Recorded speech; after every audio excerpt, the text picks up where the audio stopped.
54 degrees, sunny with heavy winds, and time for some baseball here at Jimmy John's Field in Utica, Michigan, as Matt Blanc and the Blue Devils look to tame the Cougars of Cleary University today. Chase Kaufman here with you alongside Jason Ross as we get set for a doubleheader to head into the second half of conference play.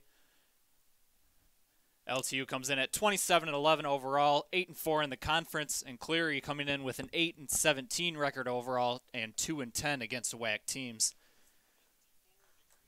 Chase, a pleasure to be with you here, Jimmy John's Field, and like you said, on a sunny 54-degree day, probably got the best day of the week for this Cleary LTU matchup. First time these teams have ever squared off in WAC play, and it's quickly a 1-2 count in favor of Matt Blanc to start this first game on the mound. And a fastball, curveball, slide. He'll mix and a change every once in a while. Not going to overpower guys, so probably needs to mix the eye levels, work both sides of the plate. Should be an interesting day. Here's the 1-2 delivery. Joey Verche at the plate for the Cougars. 2-2. Wind blowing out to right center field right now. It was blowing out to right field once we got here. Looked at a shift a little bit as Verche lines one to right field. And the leadoff hitter for the Cougars is going to get on base against Matt Blanc. Yeah, an excellent piece of two-strike hitting there. Went to the opposite field and was able to get it through. And got a runner on base to start things off for the Cougars. Gritty at bat, was able to hang in there. And that's what you want out of your leadoff hitter. Guy, obviously, you want him to get on base. And now you bring up the 2 and the 3 hitters and now hopefully advance him. And let's see, move into your cleanup spot. So an excellent start here for the Cougars, getting the leadoff guy on base and Joey Verche. Not much of a speed threat out there at first. He's got 1 stolen base in 3 attempts as Anthony Leclerc steps to the plate, the left fielder, number 98. Anthony, one of the better hitters on the team, batting .333 this year, slugging percentage of a whopping .564, giving him over 1,000 OPS. He's got 2 doubles, 2 triples, and a home run on the season in just 39 at-bats. So definitely one of the brighter spots here for the Cougars as he fouls one back to the screen. 1-2 now. Another 2-strike count to work with here for Matt Blanc. It's a very righty-heavy lineup that the Cougars present. All 9.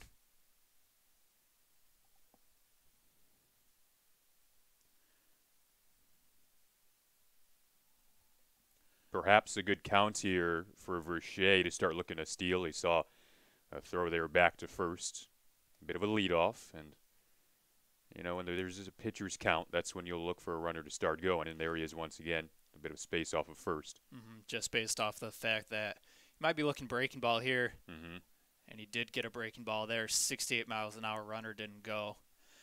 Blunt comes in with a solid 5-1 record. 10 games pitched, 7 of them started. A 3.3 ERA, 48 innings pitched, and an opposing batting average of .223. So a really solid season for Matt. And we were talking about this pregame, Jason. We know played against Michigan as he hits for Leclerc there to put runners on first and second. That last year the Blue Devils faced University of Michigan, not Dearborn, but University of Michigan, and they took the win, and Blanc was on the mound for that. I guess that kind of speaks to his competitiveness that we talked about with the coach pregame. He feels like no matter who's out there on the field, that he is the best player on the field. And obviously that showed. He beat the University of Michigan's baseball team, a Division I team, who's got some history behind him. That confidence is certainly key. And getting into that mentality, he'll have to zone in here early. A bit of a mistake there on the inside pitch to put the runner on first and advance Verche to second. So looking to settle in here in the early goings. Daniel Garcia now at the plate as the first pitch sails in for a strike, 0-1. Garcia batting .279 on the season, .395 slugging percentage. He's got 6 doubles and 2 triples on the season, so also one of the brighter spots in Cleary's lineup. This is a Cleary team that comes in 8-17 on the season, just 2-10 in WAC play to put them last in the conference. But, you know, head coach Stan Eldridge at the Blue Devils told us before this one that he's not taking this group lightly. They have had challenges, as was explained to us prior to the game by their head coach, Carl Klingsberg. But, you know, it was the fact that they have had those challenges, and this is a league where you go out day in and day out, and you don't have a day off. So despite their record, this isn't a team that you want to take lightly, although coming into this one, Chase, I think we said yesterday that it would certainly be a disappointment if the Blue Devils weren't to come away with 2 wins here. For sure. Blue Devils coming in at 8-4 in the conference, tied with a few other teams in the conference, trying to get in that top 6. So from here on out in the second half of the conference, every game's important. 2-2 now on Garcia.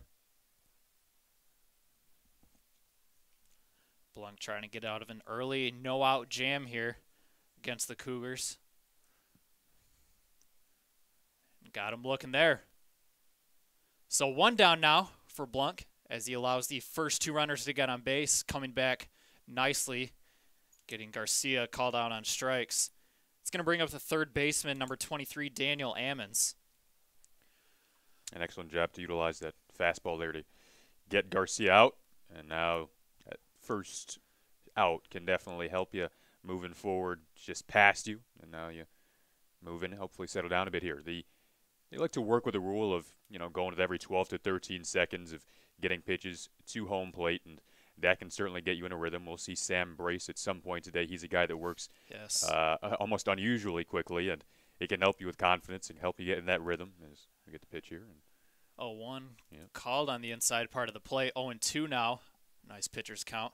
Yeah, I got the pleasure to call Sam Brace's 8-inning no-hitter last week, and the thing that stood out to me was just how quickly he worked. He'd throw a pitch, get the ball back, step right back on the mound, and as soon as that batter was ready, he'd throw that next pitch. And I'd have to say it was definitely 10 seconds maybe in between pitches, even if it was 12, 13. It was definitely one of the quicker pitchers I've ever seen work. 1-2 now on Ammons. Ammons not having the best of seasons so far this season. See, lines one to third, and there's Robinette able to step on third. Throws over to first to complete the double play. So nice job by Matt Blunk there. Just get out of that early jam with runners on first and second. Strikes out looking. Gets a guy to ground to third, grounds into a double play. Led to the bottom of the first where the LTU Blue Devils will try to get on the board first. This is the Lawrence Tech Sports Network.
Back here at Jimmy John's Field, Eddie Dobkowski will lead us off for the Blue Devils.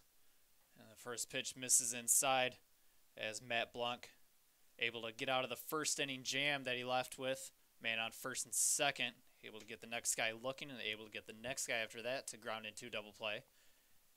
As Dobkowski sees 2 breaking balls back to back. One misses inside. That one drops right over the plate. Yeah, Nick Pika getting his 3rd start today on the mound on the Cleary side of things. Swing and a miss there. And he's a guy who will work on a slider, a curve, and working on his changeup, as you mentioned, those couple of breaking balls. Good posture, good stamina. Went 6 innings against Siena Heights. Looks to work in and out on that plate. 2-2 count here. Harry Storch waiting on deck. LTU going with mainly an alrighty lineup here today, other than Max Cadman, the catcher, who throws right-handed, bats lefty. He'll be in the 8 spot today. Pico working quickly to begin things here. Payoff pitch. Nice work, that breaking ball there. Hits Dobkowski on the inside corner to put Dobkowski away.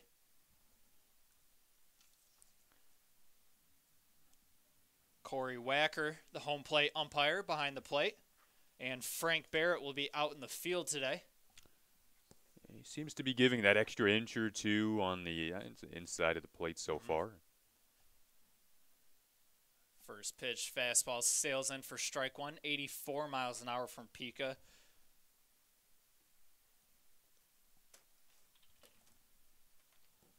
Harry Storch, the shortstop, now at the plate, grounds one to first. A nice stop there by Ruzan, and able to throw it back to Pika for the 2nd out of the inning. A nice, fundamentally sound play there from Ruzan, and especially Pika to go over and cover that bag in time.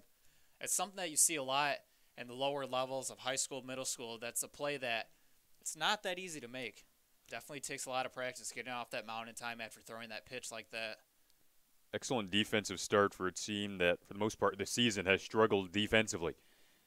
They're at the bottom of the league, if not the worst in almost all the categories, and defensively in the WAC conference. That's been their downfall this month. They've given up at least 7 runs in 9 of their 11 games in April. They just snapped what was a 4-game losing streak with a big win, 6-5 over Siena Heights.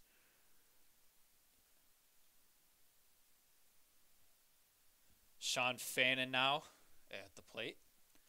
Sean batting a whopping .361 this season, .571 slugging percentage, .417 on base percentage. So nearing that elusive 1,000 mark OPS as he looks at a strike there, 1-2 now. What you want out of your guy in that 3 spot. They're really able to drive in the 1-2 guys. I mean, 10 doubles, 6 triples, 2 home runs. As he lines one to center field. A nice stop there by DiMarino, but will be held without a throw as Fannin will advance to first with 2 down. So nice job by Fannin there, hitting it where they're not. That'll bring up the cleanup hitter, Brian Corbett. We've seen Brian in a number of spots this season, all over the lineup. I know last week he was around that 6th spot. Now he's moved up the 4-hole, and we talked with Coach Eldridge about how much Brian's improved on that offensive side. They knew he was a good hitter coming in, but it didn't really show in his first 2 seasons here at LTU. But Coach Eldridge really commended Corbett on how well he's improved this season offensively.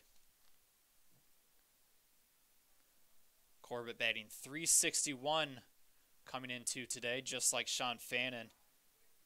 Doesn't have the power Fannin has, but his contact rate has gone up immensely. Yeah, I mean, you look at you mentioned the development of his career.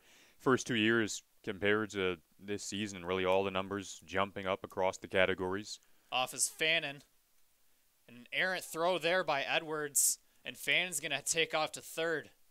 Those are the kind of mistakes that have just plagued this Cleary team, especially this month. And after a pretty decent start, seeing it on display with this at-bat. And that throw wasn't even close. I mean, that was 15 feet wide of the base. And now with 2 down, there's a runner at third, and Corbett, with just an easy single, can drive him in. Fastball, or an off-speed pitch rather, misses outside there. 3-1, good hitters count for Corbett now. Can find a pitch that he likes and take off with it. Fannin, the runner at third. This is where hitters start drooling. And he lost him there. So runners on first and third now for the Blue Devils after an early 2 outs from Pika. Now we got runners at the corners with the left fielder Jackson Wakowiak stepping to the plate. Jackson, another monster at the plate, batting .348 this season. .489 slugging percentage. Yeah, he's a guy who Coach Eldridge said is probably as gifted as anyone we've ever coached, in particular at first base. But he's a guy who wasn't looked at by many schools out of high school. Coach Eldridge said not sure what we saw that they didn't see, but they feel he's going to be an absolute force in this league over the next 2 years. And of course, he has been early today as a throw down to third will not get Fannin. Keep him close, though. 2-0 now, early on Wakowiak. Slight lead at first once you get one of those counts where you could see someone perhaps try to take off. There you go. Didn't quite take off. Long secondary lead there from Corbett. 2-1 now, though, on Wakowiak. Out in the field, Leclerc, McHouston, Garcia round out the outfield. Ammons, Verche, DiMarino, and Ruzan in the infield. And then your batteries made up of Pika and Edwards. Another nice pitch there at 70 miles an hour to Wakowiak makes it 2-2 now.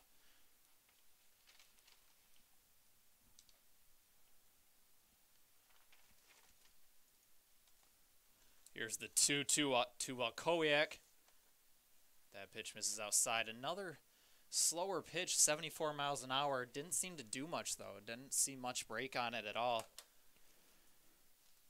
And Pika's fastball, supposedly supposed to get in the 82, 83 mile an hours, while Corbett, rather, takes off running on the pitch. You have 2 outs here, but a situation that, as this continues to develop, will favor the Blue Devils. The more pitches you get into an at-bat, the more careful the pitcher has to become, thus making the hitter more dangerous. Starts big and perhaps getting a bit too fine on the corners. We'll see if he goes back to the fastball here or what he tries to do on the full count with runners on the corners, 2 outs. And Corbett will be on the move here again. And while Wakowiak lines one to right field, Fannin's going to score. Corbett heads over to third. And he'll hold up there, but a nice piece of 2-out full count hitting there by Wakowiak to give the Blue Devils the early 1-0 lead. Right on cue.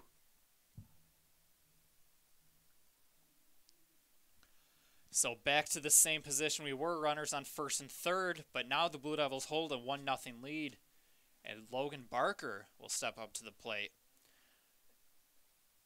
Barker, a solid hitter as well, has .289 average on the season, 8 doubles, a couple home runs as well. Blue Devils really a monster of a middle lineup. As the first pitch sails in for a strike, 0-1. Looks like the wind has calmed down a little bit.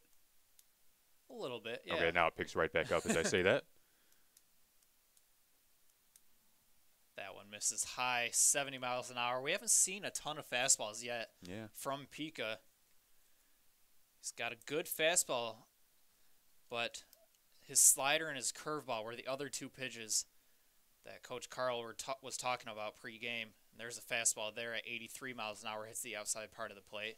That's a solid pitch right there. If you can locate that pitch, you'll definitely give the Blue Devils some work to do this game.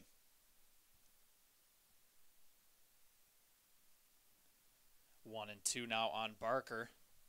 Barker, the designated hitter.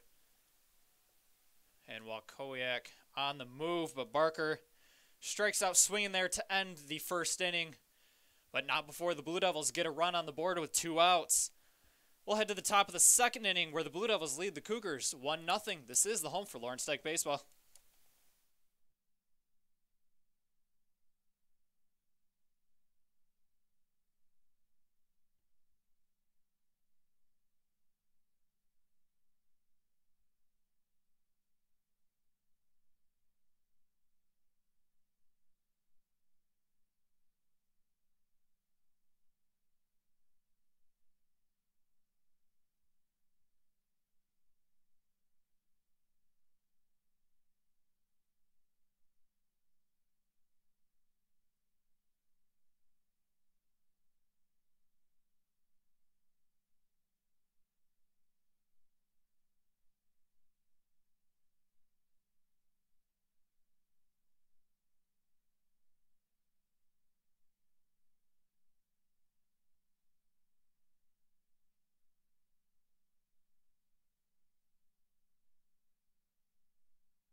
Back here at Jimmy John's Field in the top of the second inning, where the Blue Devils hold a 1-0 lead after a nice 2-out piece of work of hitting by Jackson Walkowiak, as this one is popped up third base side. Robinette camped under it, puts it away. So 1 pitch, 1 out here for Matt Blanc. That was James Edwards, the catcher. Yeah, nice efficient start to this inning. LTU went 2 for 3 with 2 outs in that bottom frame of the first, and certainly off to a good start there. We're able to stay calm and composed after a couple of quick outs from the Cougars. And now we find ourselves with a 1-0 lead. Sheldon Ruzan now steps to the plate, the first baseman, number 28.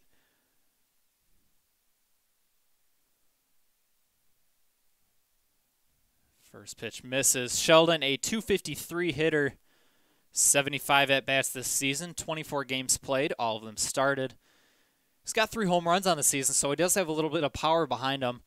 He's definitely one of the bigger guys on the team as he pops one up to right field, and that's on the warning track, but a nice play there made by Fannin.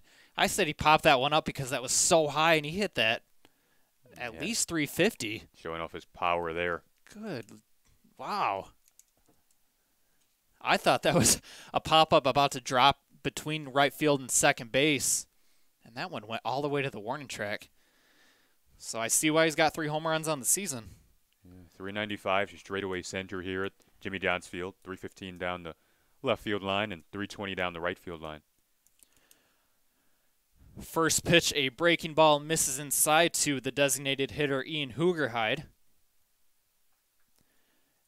Ian hasn't gotten much action this season. 9 games played, batting .360 though in 25 at-bats. As he check swing fouls that one. 1-1 now from Blanc. Misses outside. Blanc had a 24-pitch first inning, so probably a little more than he would have liked to have thrown back in that first, but making quick work of the Cougars here in the second. 2-1 now. Nice right breaking cue, pitch yeah. there. So often you'll see a guy, maybe after an inning or two, start to settle in. Right. Now he can work out of the windup here with nobody on. He had to work out of the stretch in that first inning. There's a couple of runners got on quickly with the hit by pitch, and he had to walk. And so that he starts to get settled in, and this is where he can definitely work and work comfortably. Yeah, we saw that from Brace last week, too. He gave up a couple walks, a couple hit by pitches in those first 2 innings.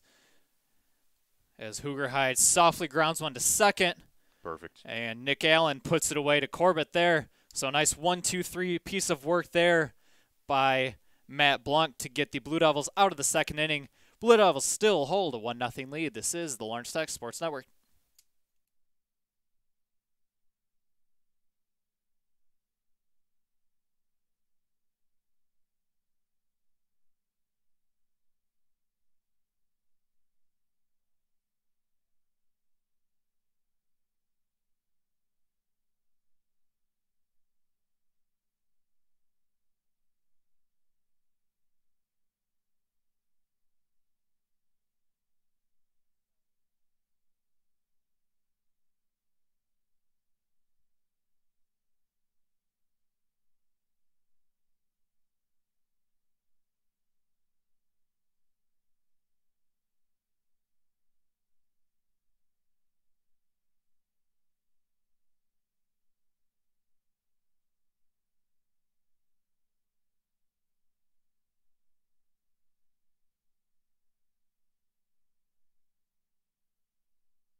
Ryan Robinette, the third baseman, will lead off the Blue Devils here in the bottom of the second inning.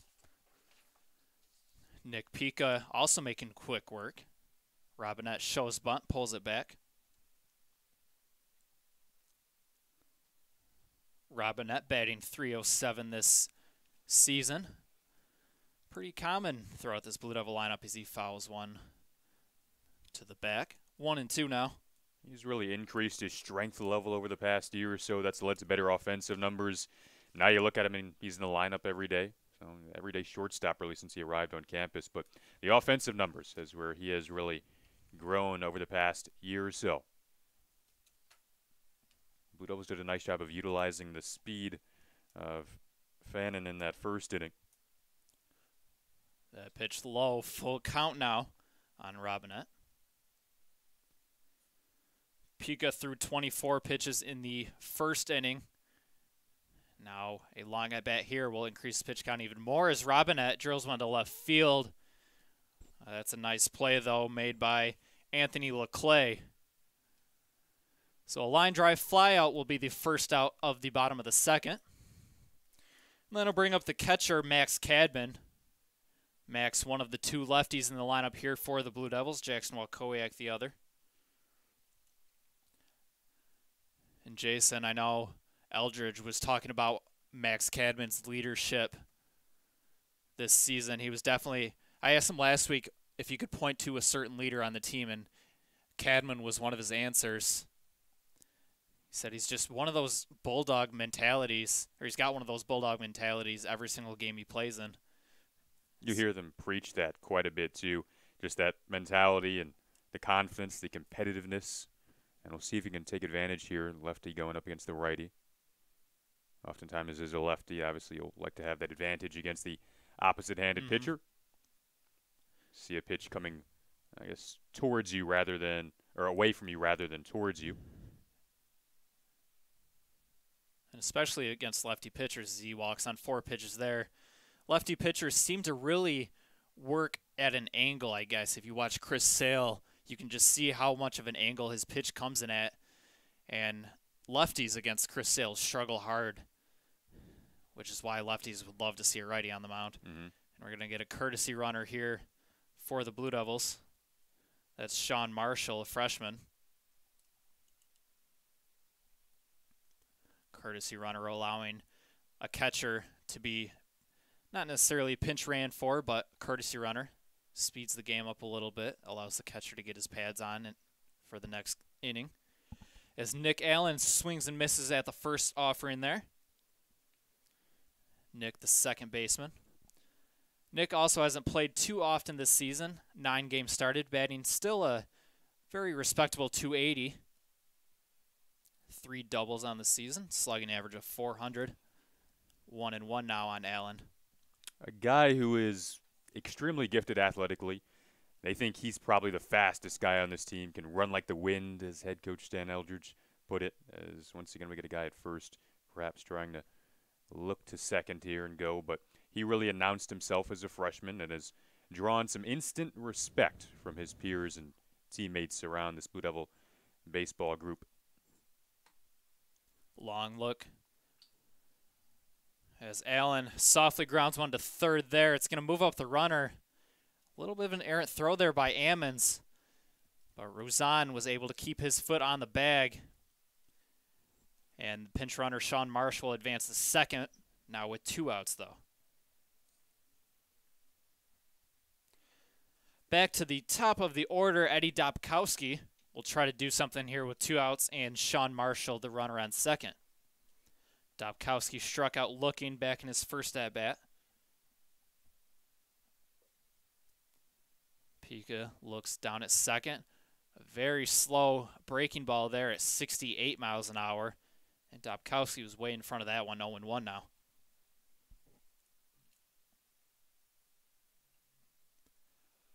Yeah, he's an old school type guy. He is playing through a broken nose right now. He's hitting the face against Cornerstone.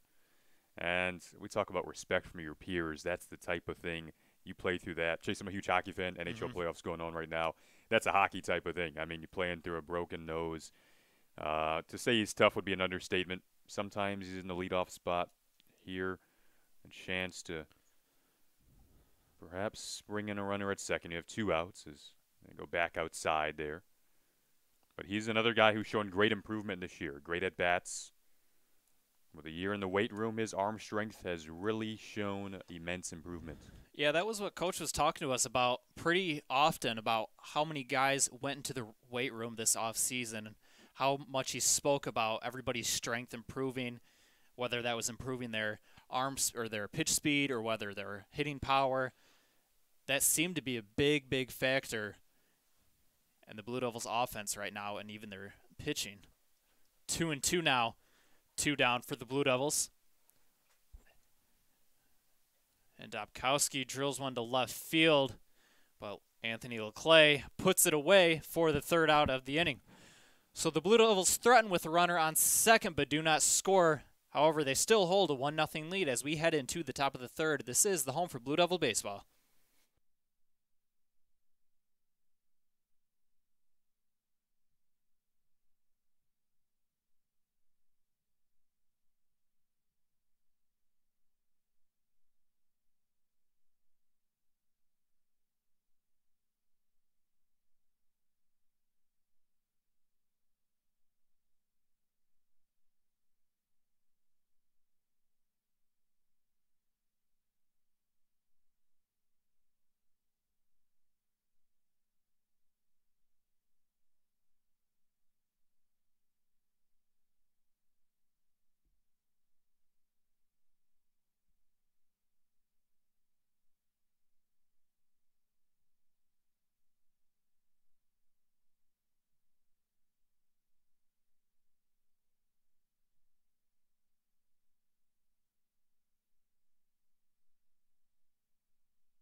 Gino DiMarino leads off for the Cougars as he takes a pitch outside. Gino, the second baseman. Chase, as you mentioned, a 9-pitch inning for Matt in that second. As that ball is outside. Quick 2-0 hitters count here. But as we said, starting to settle in here. Once again, working out of the wind. And we'll get the strike called there. Once again, that maybe a tad bit of the outside edge of the plate from the home plate umpire, and we'll see if he can continue to work here once again rather quickly. And head coach Stan Eldridge, they have a rule of trying to work every 12 to 13 seconds. They also are hoping today for their guys to come out with quality starts, and in their books, the definition of that it would be, as we get the walk there on 5 pitches, though the definition of that for today is 5 innings and less than 3 runs in. So at a major league level, you're thinking 6 innings, but they're trying to get to that 5 spot and then move on and work with their plan. And they do have a pretty scripted out plan, as Coach told us today. We'll get into that throughout the broadcast. Yeah, they were supposed to be playing Madonna in a doubleheader, but that already got canceled just based on what happened yesterday. It was raining throughout parts of the day. And then tomorrow I think it's supposed to rain again, so the coach already called Stan Eldridge, and that game's doubleheader's been canceled. Coach Eldridge said he would like to really dig into his bullpen today, get at least 6-7 guys some work. 0-1 now on Tyler McHouston, the center fielder. 0-2 as that pitch gets away from Cadman, and the leadoff runner, Gino DiMarino, will advance.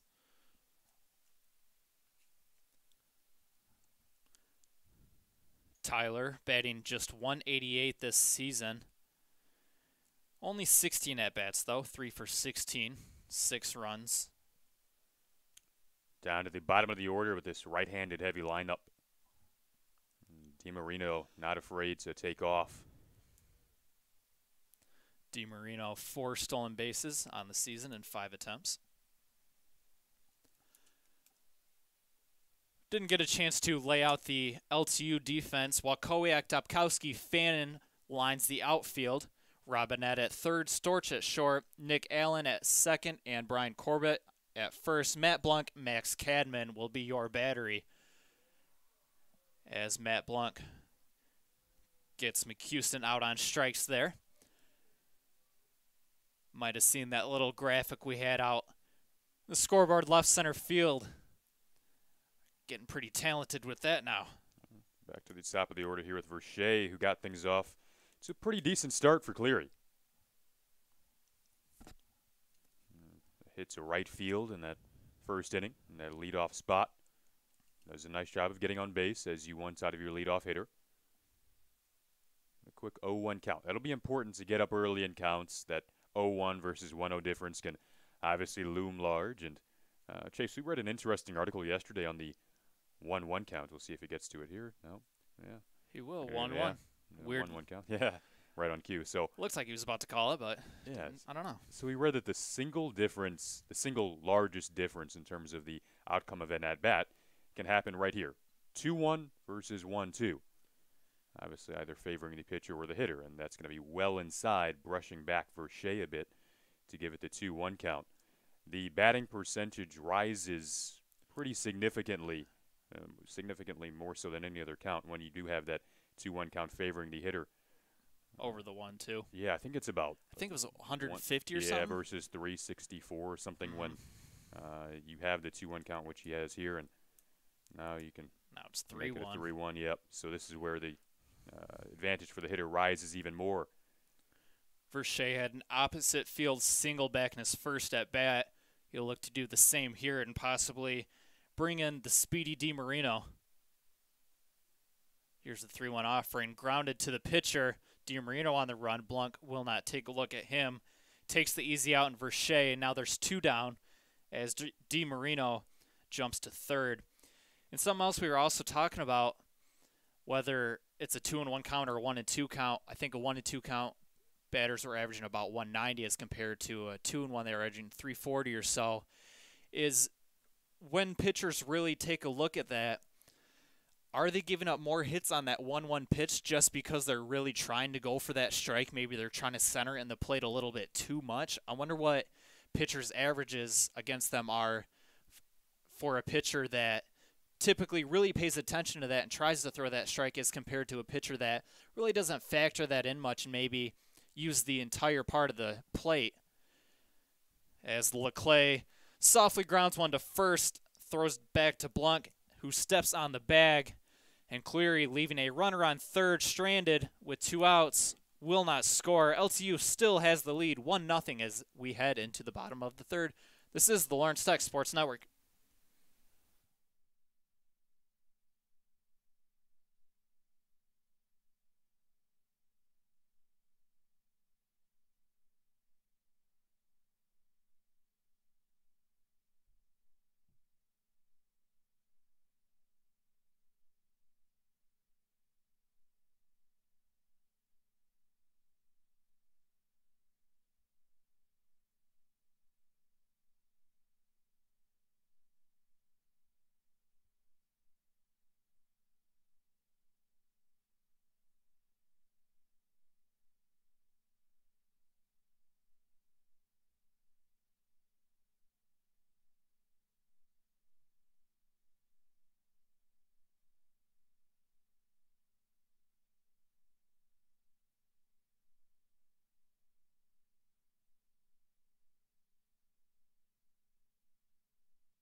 Harry Storch will lead off the Blue Devils here, and got a little bit of a conversation going on with the home plate umpires and the first base umpire. I'm not sure what's going on. It's just a conversation between the 2 umpires itself.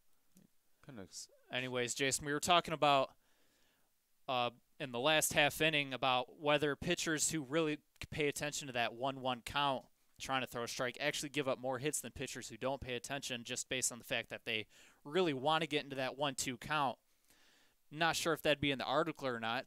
Yeah, so it's a 169 when you have the 1-2 count in comparison to 342 on the 2-1. And the Dodgers are pretty interesting in the major league level, obviously. They've started to kind of have their front office take a look into probing for even the slimmest edges, which are trying to leverage their counts with that advantage. They said organizationally they try to stress what pitchers and hitters can control versus what things are out of their control. And Chase, as you mentioned, you don't want that to get in your head to a point where you're thinking about it and it's taking you out of your game, because you want to be pitching the ball as opposed to trying to think about what you're doing with every single thing. It needs to be natural, but it certainly is intriguing because it's the biggest swing of any count. 2-0 early here on Storch.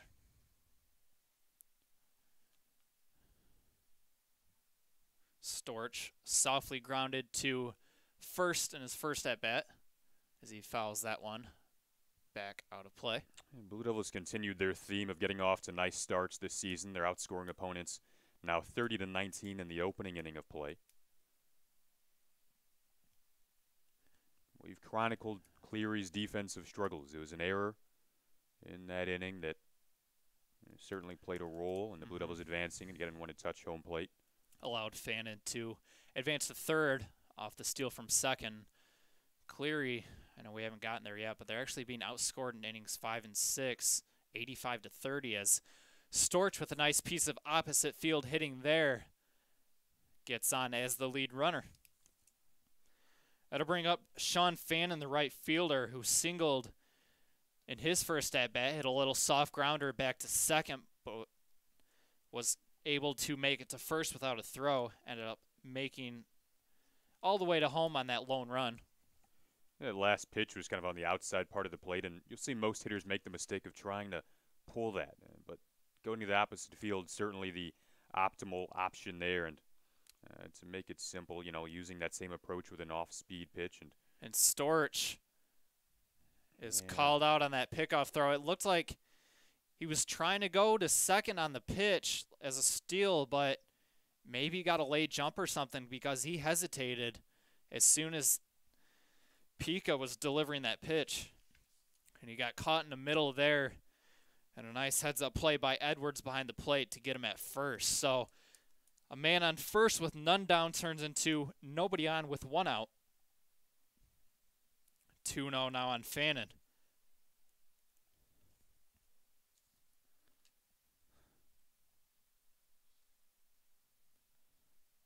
One down, 2-0. Fannin at the plate, make that 3-0 now.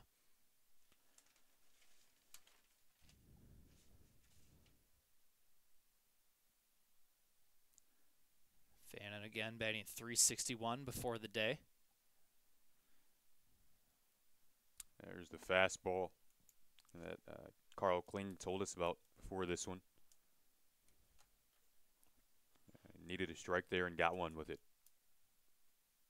Fannin swings through one there, make it a full count now.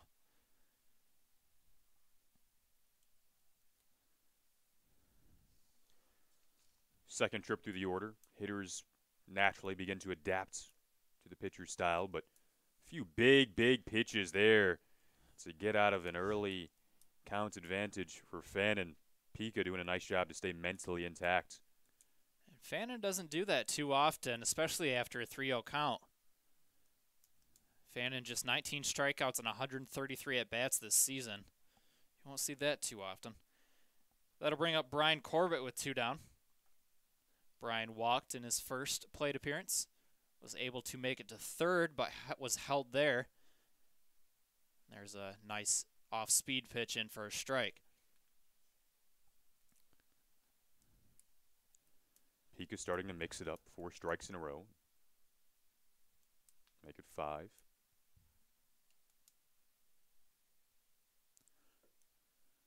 Coach Kling was really focused on Pika and hoped he could get a nice 6 innings of work here today. He wanted to see some good posture as Corbett grounds one to short. Nice hustle up the line, and that got away, and he's going to hold up at first. That was Verche over at short trying to make a hero play. Wasn't going to get him in time even if the throw was on line, as Corbett's got a little bit of speed in him. Yeah, that's the competitiveness that Coach Eldridge has talked about, emblematic in that play, the infield hit, hustling your way up the line and leaving no doubt. That's another thing that draws respect from your teammates when you're running as Mhm. hard as possible in any part of the field, whether you make the play or not. Jackson Walkowiak steps in now. See if he can do something with 2 outs here. And he Left-hander. drills one to center field on a line to McHouston, though, who puts it away for the 3rd out of the inning. So the Blue Devils get a 2-out single, but cannot drive him in. They still hold just a 1-0 lead, though, as we head to the top of the 4th. This is the Lawrence Tech Sports Network.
Welcome back to LTSN. James Edwards, Sheldon Rozon, and Ian Hoogerhide.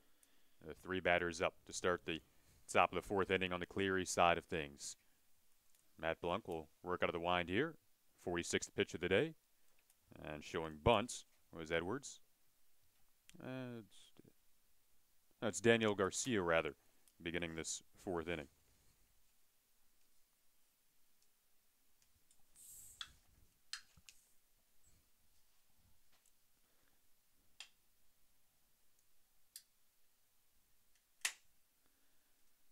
Garcia, as we talked about, one of the better power hitters on this team. He's got 6 doubles, a couple triples.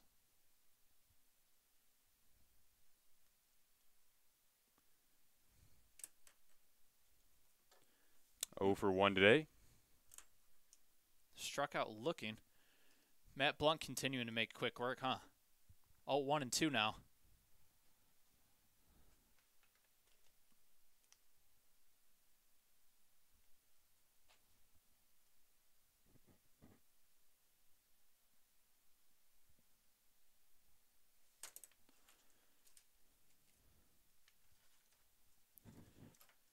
Lawrence Tech got a few tough doubleheaders coming up here in the second half of this season. They have against Madonna, Concordia, U of M Dearborn, and UNOH. We talked to Coach about how tough those games are coming up. 3 of the better teams at 8-4, and then Concordia, not 8-4, but still a really solid team. As Cleary gets the leadoff runner on base there. Anyways, Concordia leads the WAC in ERA actually, while Madonna, U of M Dearborn, and UNOH are all 8-4. So I talked to Coach about what's their goal for those 8 games there. And he was realistic about it. He knew that really, of course, obviously it'd be amazing to go 8-0 on the series, but in reality you probably are going to lose 1 or 2 of those games at least. And he said they would really like to be able to go 6-2 in those 8 games. 5-3 probably would be the goal. But I mentioned how Ron Gardenhire, the manager of the Tigers, says how important it is just to be able to win the series. Win that series 2-1 or even 2-2 in a 4-game series is okay. And as long as you can do that throughout the season, you'll make the playoffs. And that was kind of Coach Eldridge's mindset as well. Just to win those 8 games. If they can go 5-3, 6-2, they'll be able to feel good about themselves heading into the WAC playoffs in early May.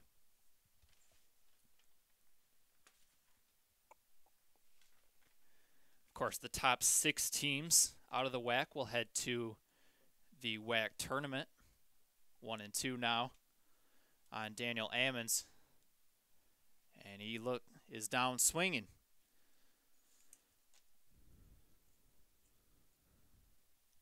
So 1 down now. Garcia, the runner at first. And Jason, how awesome would it be to be able to come to the field if Lawrence Tech was able to make it to the 1-2 seed and be able to call some playoff games? I know we haven't gotten a chance to do that yet this season. We had a chance for women's basketball, but they just barely missed as a 5 seed. But how amazing would that be to call some playoff sports? I mean, I know we were talking about how playoff hockey is just on a totally different level than regular season hockey. I think it might be the same with baseball as well. Yeah, that would be awesome. Gotta love playoff baseball. And, coming up as we get to fly out there to center. Coming up, matchups with Madonna. You wrap up the season against UNOH. And Madonna and UNOH are a couple of groups that the Blue Devils have historically struggled against. But, Chase, we've called this past year in terms of LTU athletics some of the more memorable upsets, teams slaying their demons, such as we called the historical upset of our Blue Devil men's basketball team taking down Cornerstone in their first ever ranked win. Our women's volleyball team defeated Madonna. Men's soccer team defeating Madonna in the playoffs. We called their first round of the playoffs. That spectacular ending. So as the runner goes to second. Yeah, Garcia. And they're going to say he was safe. Don't think he was able to get the tag on that one. Was Storch. Looks like he definitely would have gotten him if he got the tag on him, but it looked as if Storch tried to go for that second tag, which kind of gave it away to Frank Barrett, the umpire, that he definitely did not get him. Would have had a chance maybe if he just pulled his glove up the first time, maybe just sneak one by, but Frank Barrett, the umpire, didn't let that one get past him. Sheldon Razan now at the plate.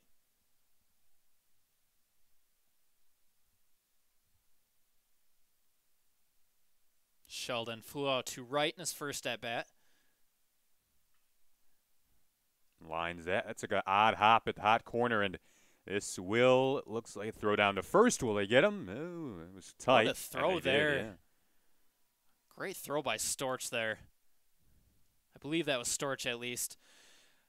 Yeah, so a weird liner or weird grounder gets through the third baseman's legs, but fortunately, Daniel Garcia on the move running home was thrown out by a great throw there to end the top of the fourth rather.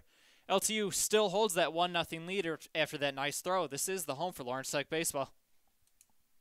Yeah.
First pitch in for a strike to Logan Barker.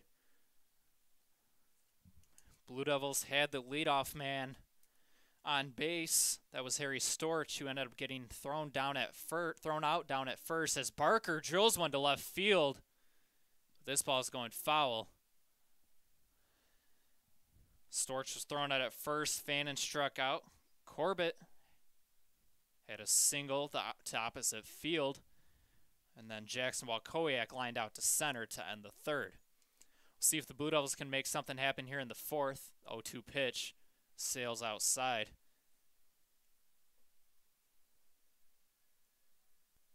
Barker struck out swinging in his first at-bat. Pika doing a really good job here today. As there, Barker drills one to left field. On the edge of the warning track, though, is Anthony Leclade to put Barker away. Done a pretty nice job in left field today. That's a spot where they've had to make some adjustments. They've really had to make adjustments all around.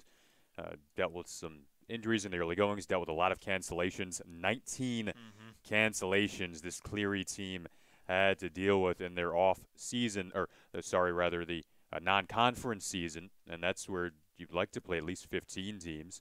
So, as head coach Carl Kling told us before the game, this isn't a league where you want to be learning on the fly, because as head coach Dan Eldridge has told us on the Blue Devils side of things, this is a league where you're day in and day out, you're facing challenging groups. Even Blue Devils going up against Cleary today, right on cue, a team that's only 8-17, but they find themselves in a tough battle as we get into the middle innings.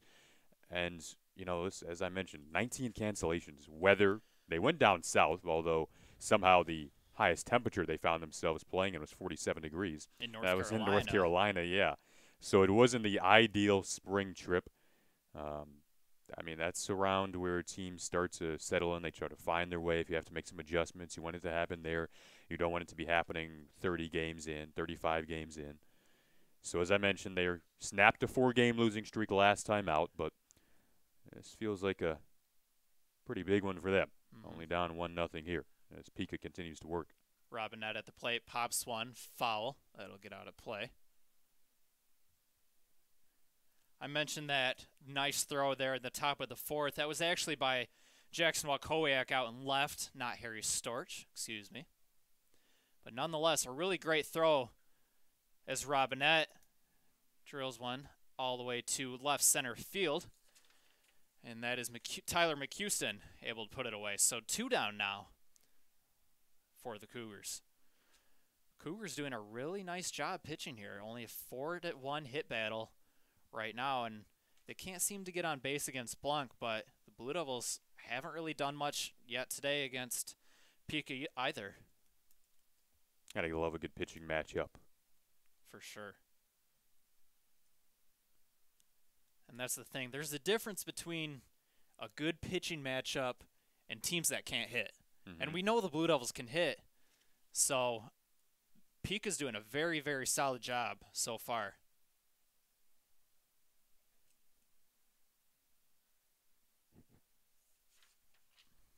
2-0 now on the catcher Max Cadman, the lefty. Make that 3-0. Pitch sales high.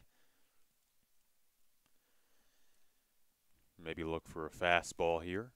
See if he's got the green light. Bottom of the order, 3-0, 2 down.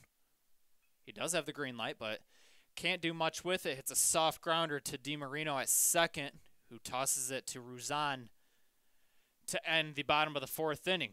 So the Blue Devils still just a 1-0 lead, 4 hits to 1. We'll head to the top of the 5th, see if Cleary can get something going here. This is the Lawrence Tech Sports Network.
Welcome back to LTSN. Hoogerheide will climb in right-handed against Blunk. Getting into the 5th inning now, that points of the game where head coach Dan Eldridge told us before the game this is where he would like his guys to get to and perhaps finish with less than 3 runs. And right on track, stepping on the bag, there is Sheldon Rozon at first. And now with 1 down, Blunk can get closer to that goal.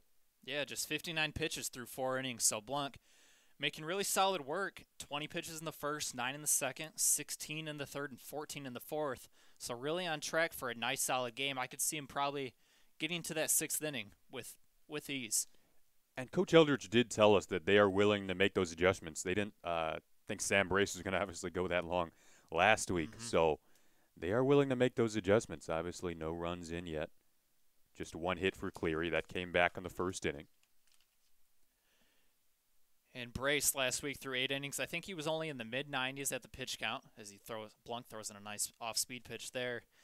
But I asked Coach Eldridge last week what he really looks for when taking out a pitcher, because I've seen it where he lets his pitchers go in there for about 130, 140 pitches at a time, even through 9 innings, just because they're not going to pitch for a whole nother week. And I wondered, is that really good for his arm? So I asked Eldridge what lets him allow the pitchers to do that.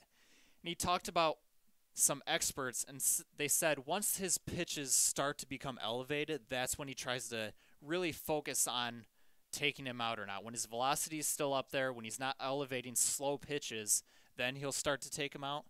But really, he doesn't focus on pitch count or even innings of work at all. He focuses on what he sees out there on the mound. The payoff pitch lifted into center field. Going back on it is Tyler McHouston. And the Melbourne, Florida native will make the play. That was Dupowski, rather, in center field. And that'll send now 2 outs here in the top of the 5th inning.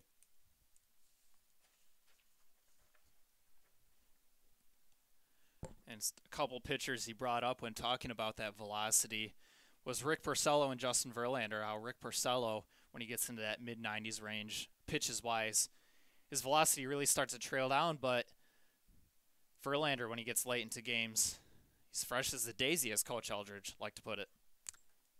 So the last 2 pitches, both are flyouts, and that'll do it for the top half of the 5th. We'll head to the bottom of the 5th when we come back here on LTSN. You're watching Blue Devil Baseball on your home for Blue Devil Athletics.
A strike to start things off against Cadman. 5'11" junior from Heartland, Michigan. This is Nick Allen, rather.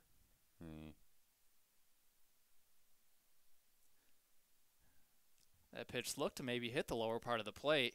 Seeing a little bit of outside and inside margins on the strike zone that the pitchers are working with, but high and low, really haven't seen much today.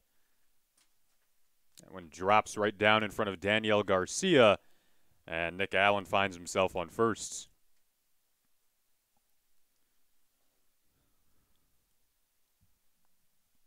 Back to the top of the order we go with Dupowski.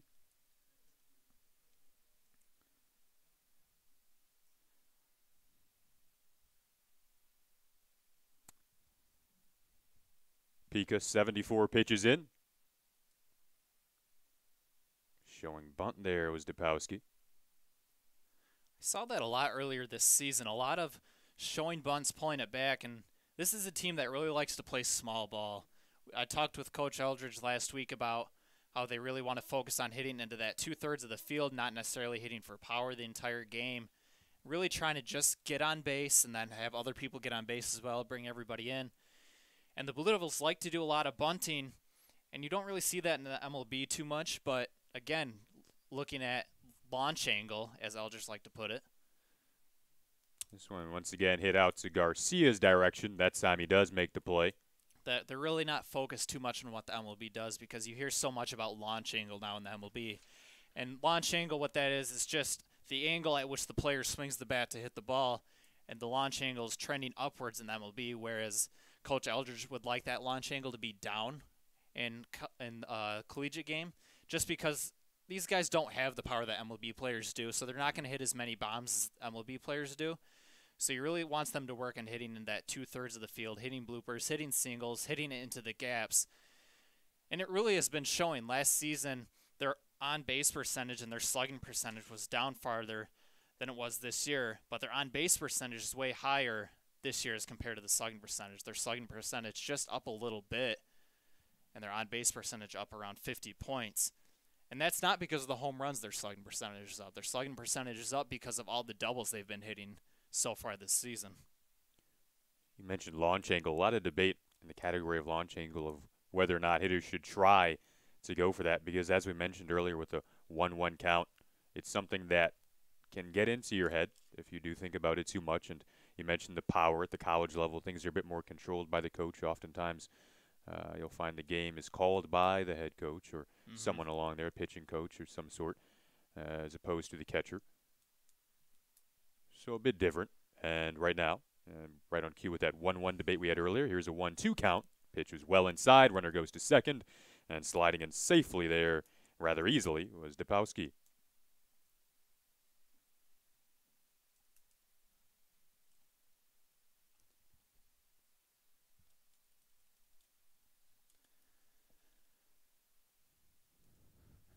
So Pika, who's doing really well through 4, starting to get that pitch count up a little bit. Blue Devils making him work at the plate. We've seen a lot of full counts now in these past couple innings. 3-2 now on Storch.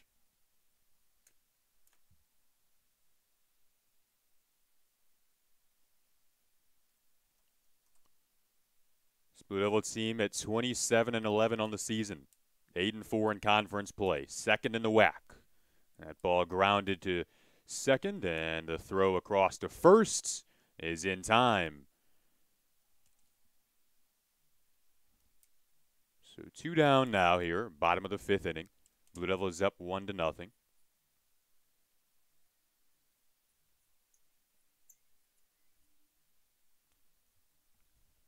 Cleary almost scored a runner, but a brilliant throw from the outfield to home plate was able to stymie that opportunity.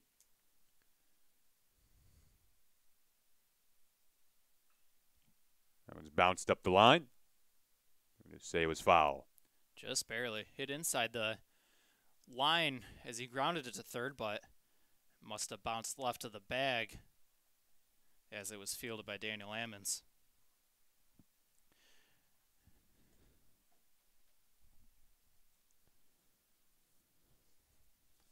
And Jason, we had the pleasure of talking to Coach Eldridge yesterday about every single player on his roster, so we were super grateful for the time that he allowed us to talk to him. And what really amazed me is how highly he spoke of every single player on this team. He had something good to say about every single player, whether it was on the field as a player or off the field as a leader. And you can just tell how much this team really loves to play with each other right now. They're all already at 27 wins this season. They've surpassed the win total from last season. And it's really just amazing what LTU has done in these past 3 years. This is just their 3rd year back in action on the field.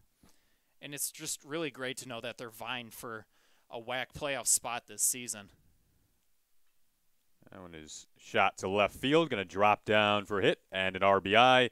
Blue Devils are up 2-0. now here in the bottom of the fifth inning. And Chase, you talked about the rather quick growth for this program. That win over the University of Michigan last year on the road, an 8-3 win. Blunk pitched in that one. That was a big stepping stool win. 27 wins, the most they've ever had at this point. And, you know, it feels like around Blue Devil Athletics, records are being set. Men's growth is being taken. The men's volleyball team earlier this season, as the runner goes to second, and they're going to say he was in time. I don't even think they tried to get a tag on him. Yeah. That's why we didn't see a sign Yeah. out there from Barrett. I know we were both waiting for it. Must not even gotten the tag on him. So Fannin gets into scoring position there.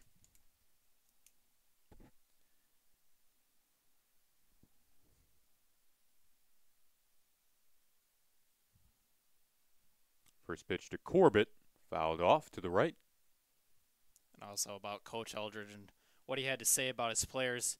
What he really focused on was how much each of these guys has improved over the winter. That was something that he really focused on throughout all his players. I think probably half of them he mentioned how much they've improved. Ground ball hit right to first, and stepping on the bag there was Rozon off the hit from Corbett. And that will wrap up the fifth. Blue Devils score another run and make it 2-0. Bit of an insurance run for Matt Blunk. We'll see if he's still out there the next time the Blue Devils are on the defensive side of things.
Yeah, I'm good.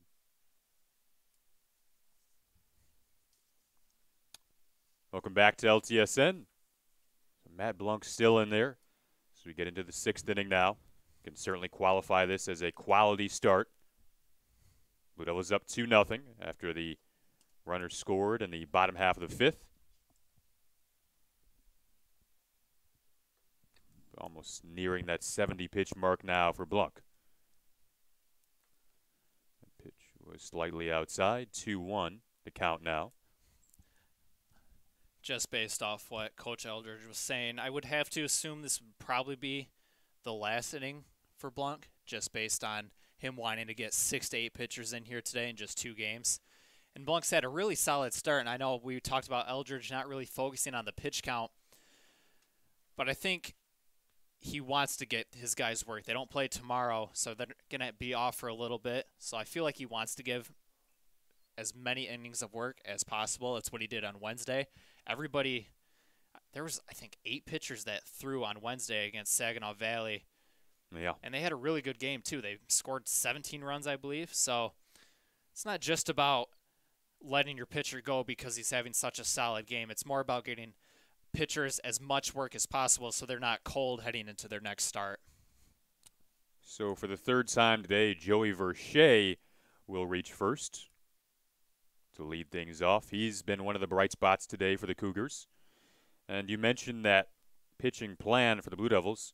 They ultimately want to get to their closer, Klug, by routes of perhaps Gallants, then Walter and Schmidt. This will bring up Anthony Leclay now. Struck out in the third.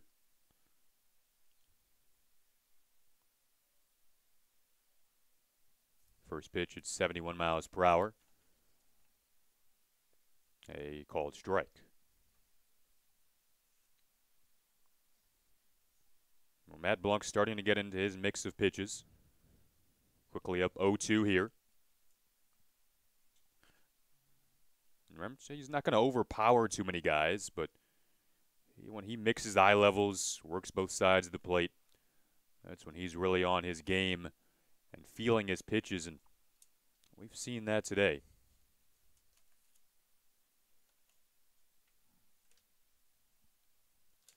See what he goes with here on the 1-2.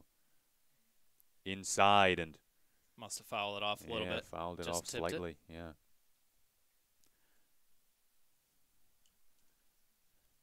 Jake Gallant and Sam Brace would have been the pitchers tomorrow, but it looks like Coach said Gallant will be the next pitcher in. Somebody's working down in their bullpen. Can't tell who it is.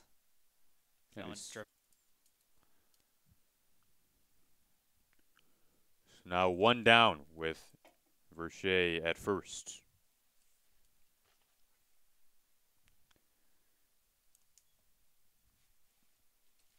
Blue Devils have Madonna next week, and this will be Garcia up to bat now. Singled back in the third.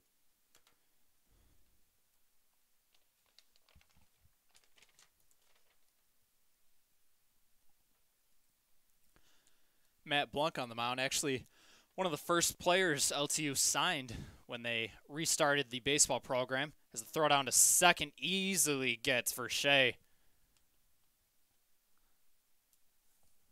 So now again, we saw that from LTU a couple innings ago. They got the lead guy on with nobody out, and then all of a sudden nobody was on with one out, and now nobody's on with two outs. So nice throw there by Cadman. Verche wasn't much of a speedy threat in the first place. Only one stolen base on the year, 3 attempts. Now Garcia down 0-2.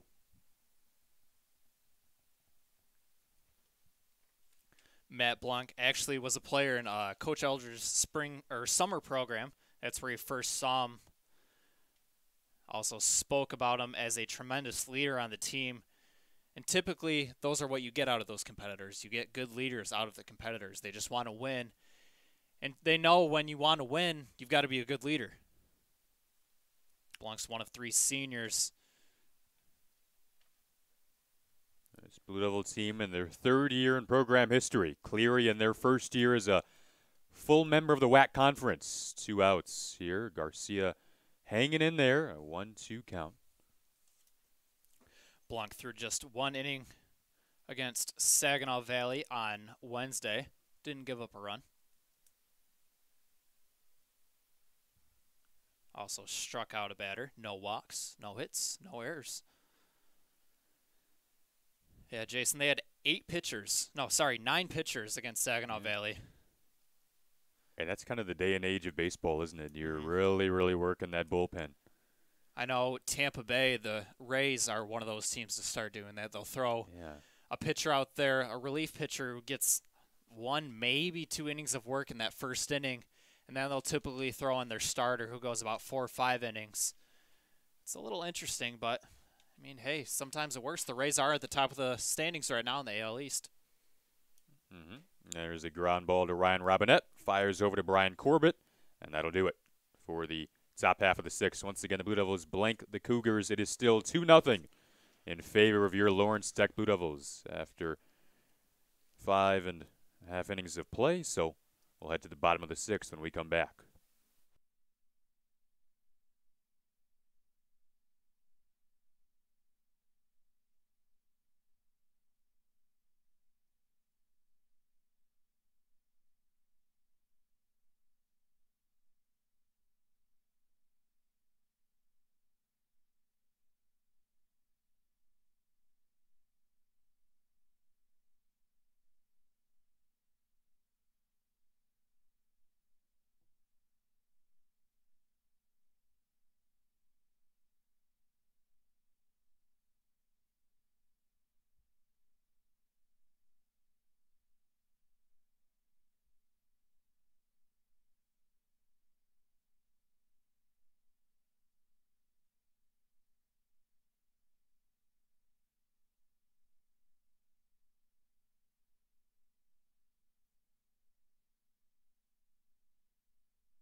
Corbett.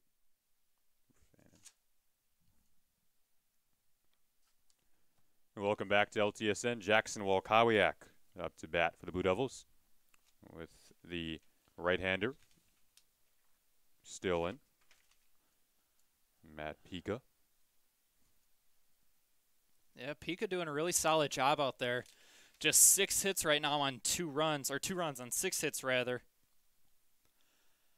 Able to jam him up there and limping up the line a bit is Walkowiak. Yeah, it looks like he hit it off his toe, and what was weird about that is the field umpire actually caught it. The home plate umpire didn't say anything, so I think if the field umpire wouldn't have caught that, Walkowiak would have been out.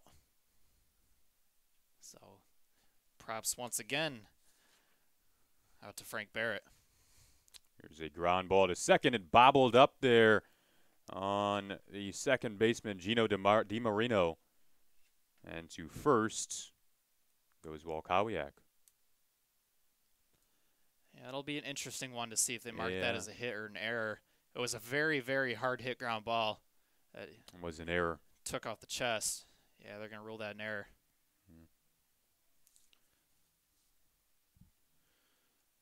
You know, Jason, I was thinking this. I just said Frank Barrett. Frank Barrett sounds like the typical umpire name, doesn't it? I don't know why. Very gritty. Just when I hear Frank Barrett, I feel like umpire. Like if you were just to throw that name on a piece of paper, I would probably say profession as an umpire. So Logan Barker now will step up to the plate.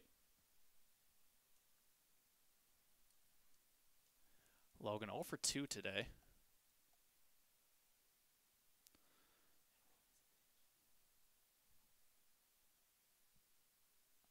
That one got through the 5-hole of the first baseman, and on to second goes Walkowiak. That's what Coach Klein was talking about with us pregame, and he didn't put it lightly either. He said this is one of the worst defensive and hitting teams he's ever coached in his 16 years. So, and I don't think he meant it to be rude in a way. I think he means it to the point where he knows this group of kids is good, and they're just not playing up to their level. He feels that he's got the right players out there. He's made a lot of changes out in the field this season, but nothing seems to just be clicking. He said they just need that game where everything just clicks, and hopefully they can take that momentum into the rest of the season. Yeah, and he said his guys have still continued to work hard, and he enjoys that about their presence, but it's been mistakes like that we've seen a couple of times now.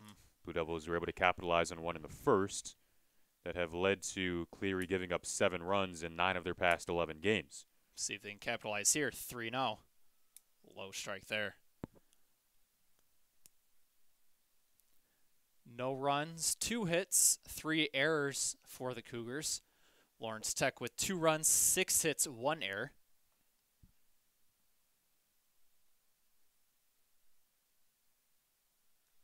And that will walk a runner to first base. So first and second now with no outs here in the bottom of the 6th.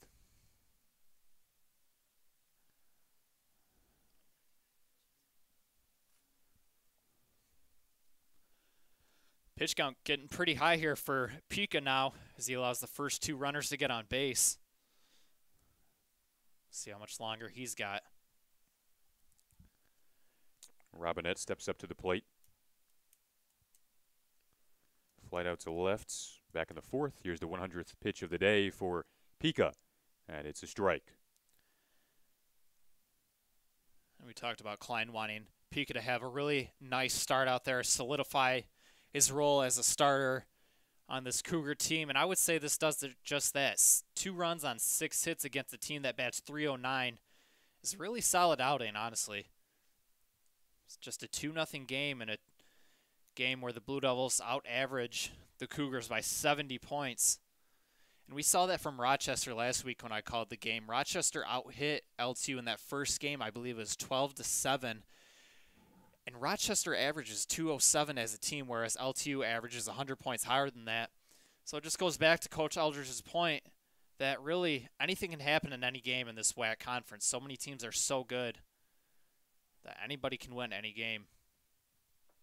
Bouncer up the middle. Runners advance.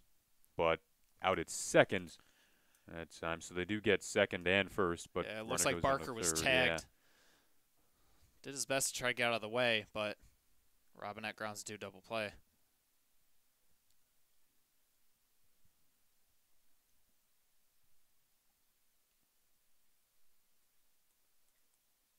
So now Max Cadman, a guy who head coach Stan Elger just raved about his leadership, his effort, his attitude, his desire. Exceptionally gifted in terms of his strength as a runner at third here. See if the Blue Devils can get him in. There are 2 outs. That 0-1 pitch was slightly high, 1-1. Nobody currently working in LTU's bullpen. I see a lefty up in Cleary's bullpen. Can't tell who that is from afar, but I can tell it is a lefty.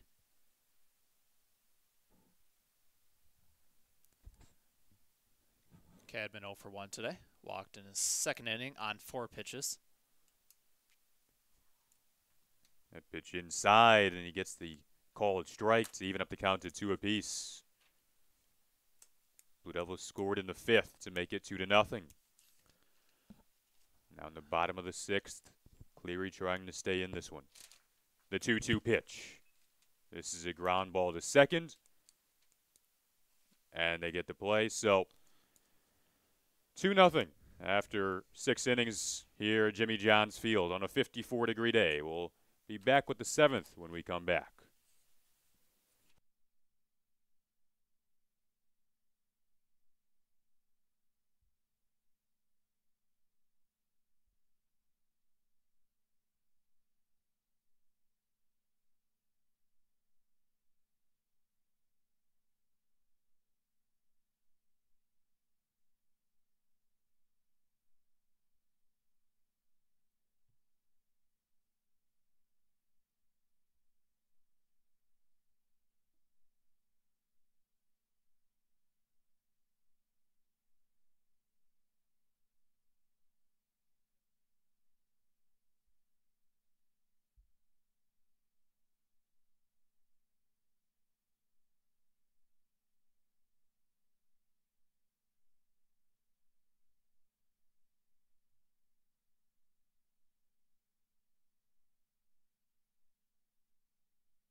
Welcome back to LTSN. Matt Blunk still on the mound. He's worked 6 innings now as we head to the top of the 7th. His first pitch to the first baseman, Ammons, is just outside. Ammons 0 for 2 on the day, the right-hander. You also got to wonder, we were talking about whether Blunk would stay in for this inning or not. Now that I think about it, it's still only a 2-0 game, and he's been pretty dominant today. So I assume that's why they're keeping him out there, because this game's still so close in reach for the Cougars that just one mistake by a new pitcher could put this game within 1 run. So I think he'll let Blunk grind this out probably until this game's almost out of reach. Pretty quick game so far, about an hour and a half through 6 innings of work. Only 8 hits on the day combined. Pretty low-scoring pitcher's battle for the most part. Yeah, and Pika came in with a 5.4 ERA in just 2 games started, 6 games pitched. And the opposing batting average, Jason, if you had to guess what his opposing batting average is, what do you think it would be after seeing what we're seeing today?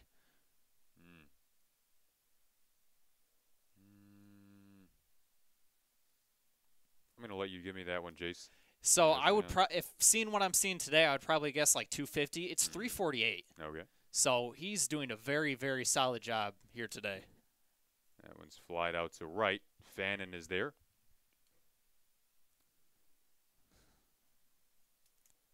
He's also been able to work out of the wind for the most part, and that'll oftentimes allow you to be, I guess, a bit more accurate and deliberate. For sure. I think that's what happened with Brace last week after he went 8 innings, no hitter. Because after the first 2 innings, he had about 40, 45 pitches of work, and because he allowed the leadoff runner on, I think both innings, he really struggled because he had to work from the stretch. He couldn't work from the windup, and I think once he was able to work from the windup the rest of the game, that's when he was really when he was at his best.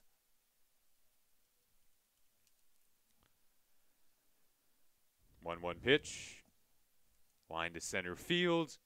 Back on it is Dupowski, and 2 down. Another quick inning of work so far.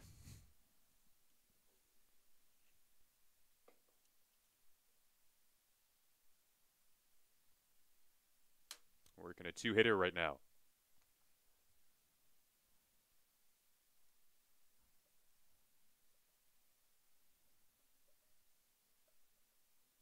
Big Sheldon Rozon will step in right-handed against the lefty Blunk.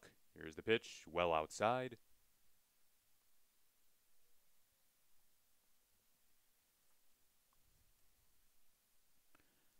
Rozon for 2 today, reached on an error.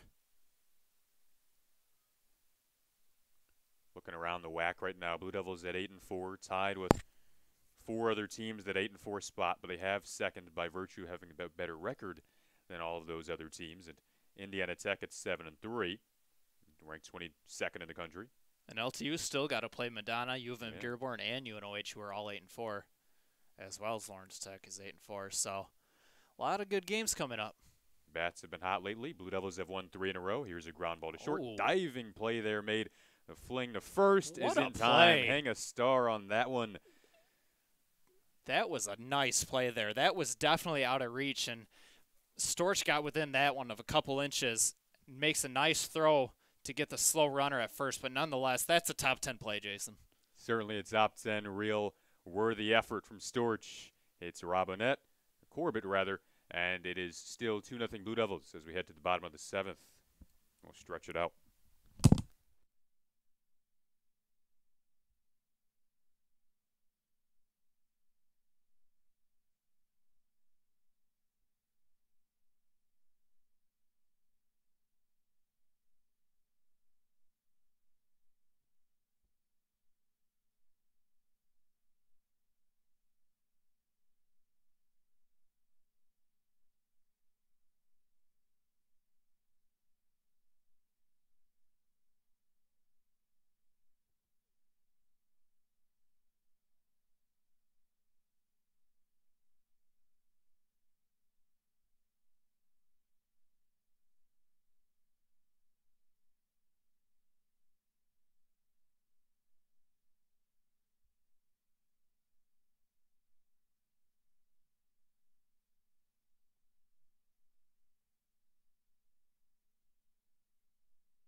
Welcome back to LTSN. Jack Millershin, the right-hander from North Branch, Michigan and North Branch High School, has taken the spot of Nick Pica.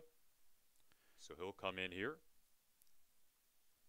to work against fellow right-hander Nick Allen as we get down to the bottom of the order here for the Blue Devils. That one is sent to right field. Camping under it and awaiting it and letting it drop into his glove is Daniel Garcia. Millershin comes in with a 3.86 ERA, so a nice respectable ERA there. Batting average against him just .235, so having a really solid season. 12 hits allowed, 13 walks in 14 innings pitched, so that whip is getting up there a little bit, close to 2. But nonetheless, he's only at a 3.86 ERA, which is pretty good. Back to the top of the order for Depowski showing bunt.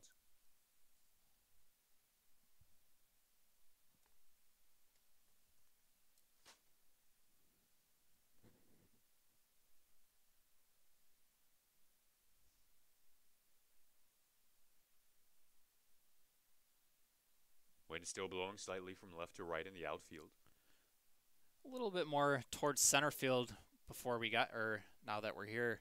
It was really far into right field when we first got here. Now it's more towards right center. Not a lot of lefties in the lineup, so it doesn't look like we might be seeing a ton of deep home runs hit out there today. The winning streak entering this month for the Blue Devils was 4 in a row. They were able to extend that to a spring-long 6 in a row, as that was grounded there to first. Just in time, the Cougars are going to be able to make that play.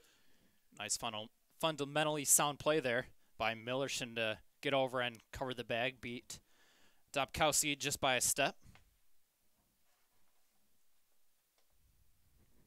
That will go down as a 4-1 in the scorecard if you're keeping score along with us. With 2 wins today, the Blue Devils could improve their winning streak to 5 in a row. Jason, we got the Masters going on right now. Who was your guy to win before it all started? Do you have a guy in mind? What do you think about Garcia again? Sergio? Yeah. He was doing rough. I'm not sure if he actually made the cut. Yeah, he missed the cut. Okay. I had Dustin Johnson coming in. He's 6 under through 2, which is just 1 back of the lead. He just teed off, so he's having a solid day. Patrick Cantlay went -8 today. It's a really solid day there. Course looks to be getting a little easier. There's a lot of guys that are 4 under today, or that went 4 under after today.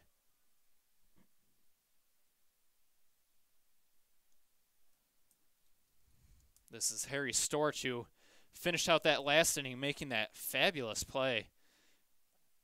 Extended all the way out to get that ball, that grounder hit between third and short, and made the nice throw to get Ruzan, who isn't a speedy runner, but nonetheless, it was quite the play. That was probably one of the better plays I've seen here all season.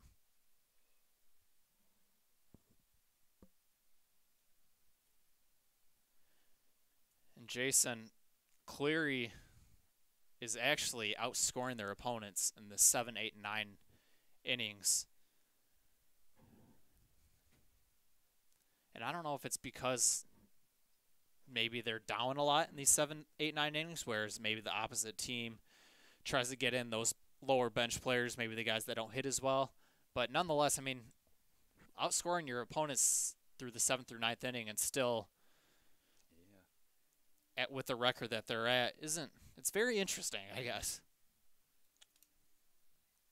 They've lost 2 of their last 3 by 6 runs.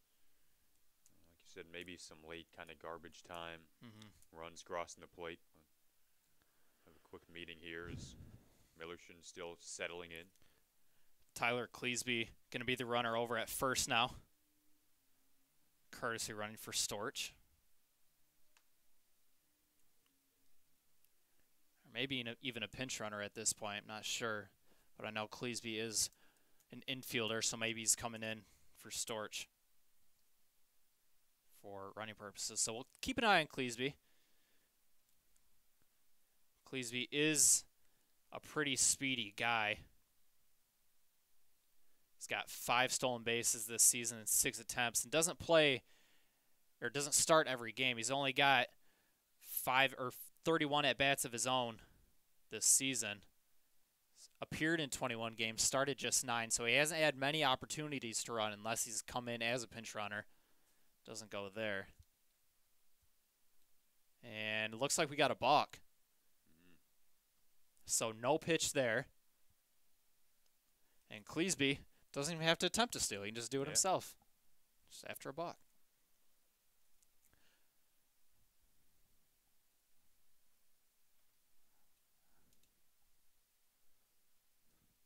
So 2 outs now.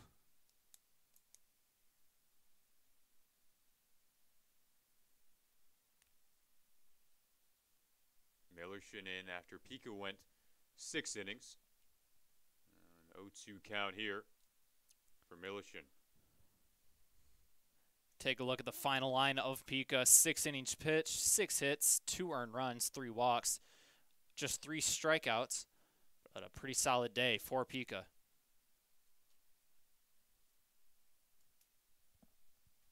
Chase, you touched on the WAC tournament earlier in the broadcast. That'll begin on May 2nd. Blue Devils would currently be the 2 seed playing the loser of the 6-3 matchup to begin things. Hopefully, as you said, we could possibly have that here. Yeah, so actually the WAC tournament's a little bit of a interesting format. What happens is they have 2 different groups of 3.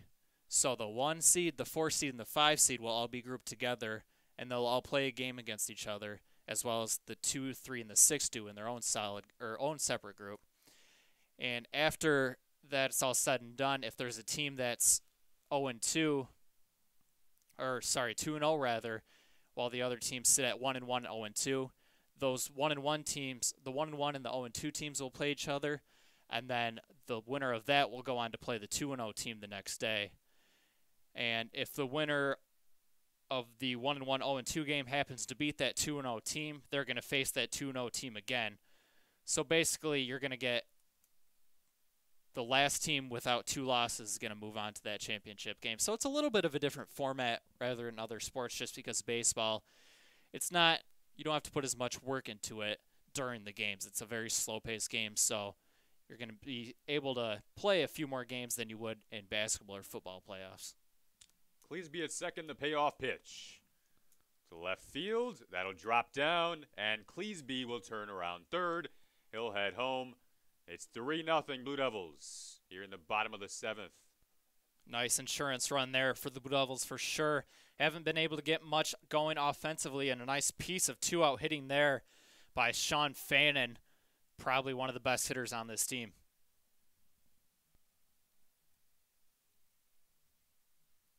The RBI for Fannin.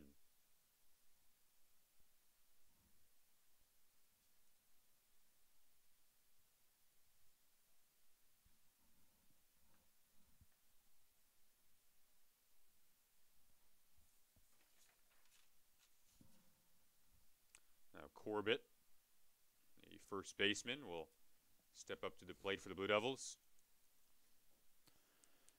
Corbett had that opposite field single back in the 3rd. He's done a nice job of developing as a hitter throughout his career. Now a junior from Miamisburg, Ohio, as that pitch was just outside. And he's gone from pulling everything when he first arrived to now being able to hit to the middle of the field. Really has expanded his versatility as a hitter. And like you said, Chase, Stan Eldridge likes it when players can use all aspects of the field. Makes you more dangerous in the box, obviously, as the runner goes to second. Fannin off on the pitch. Yeah. Interesting there. 1-1 hit and run with 2 outs.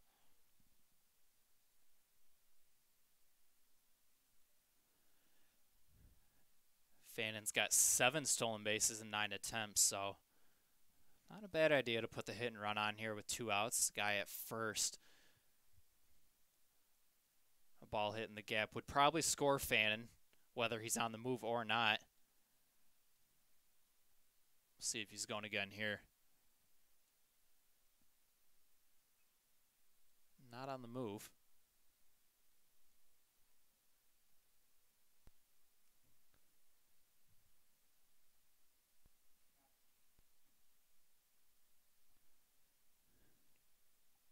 So Cleary scores here in the bottom of the 7th, and it's now 3-0 Blue Devils. Run back in the first. There's Fannin now. Yeah. Don't even bother. So now maybe a single can get in Fannin. That's Fannin's 8th steal on the season.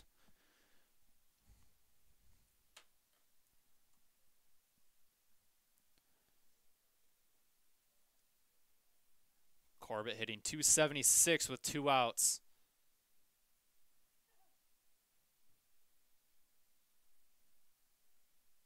Corbett's also got 6 2-out RBIs this season. 3 of them came in a game last week against Rochester. Corbett had himself a really solid first game. Swing and a miss on the 3-2 pitch. That'll do it for the 7th, but the Blue Devils cash in another insurance run. 3-0. The Blue Devils lead it as we head to the top of the 8th on LTSN.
Back here in the top of the 8th inning in Utica, Michigan at Jimmy John's Field, Matt Blunk out for his 8th inning of work as the first pitch misses inside. Ian Hoogerhide at the plate. Blunk had a 1-2-3 inning back in the 7th, couple flyouts and a ground out. The 1-1 pitch is fouled away.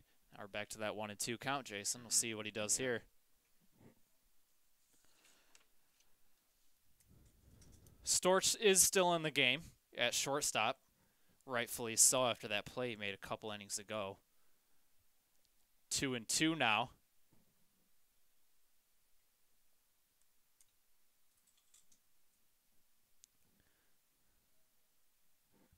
That one's lined down the left field line, foul.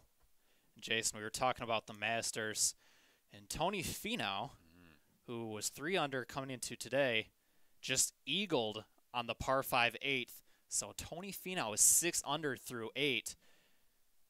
As Hoogerhide sends one into center, diving attempt made by Walkowiak, unable to come up with it. So the leadoff hitter is going to get on for the Cougars as they try to get something going here, down 3-0.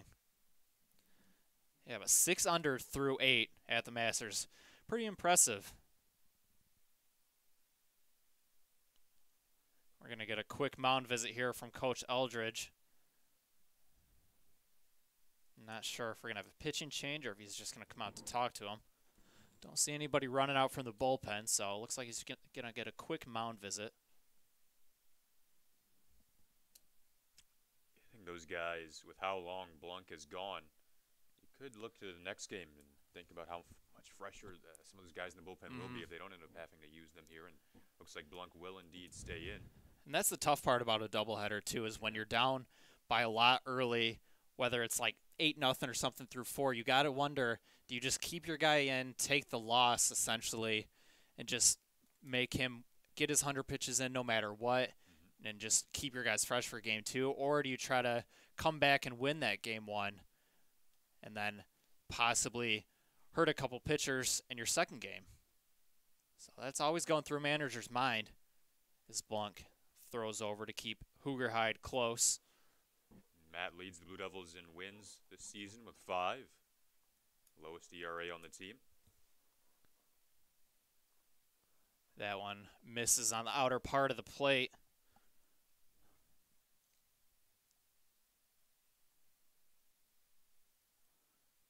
Hoogerheide has no stolen base attempts on the season. He's only played in 9 games so far. This is his 10th.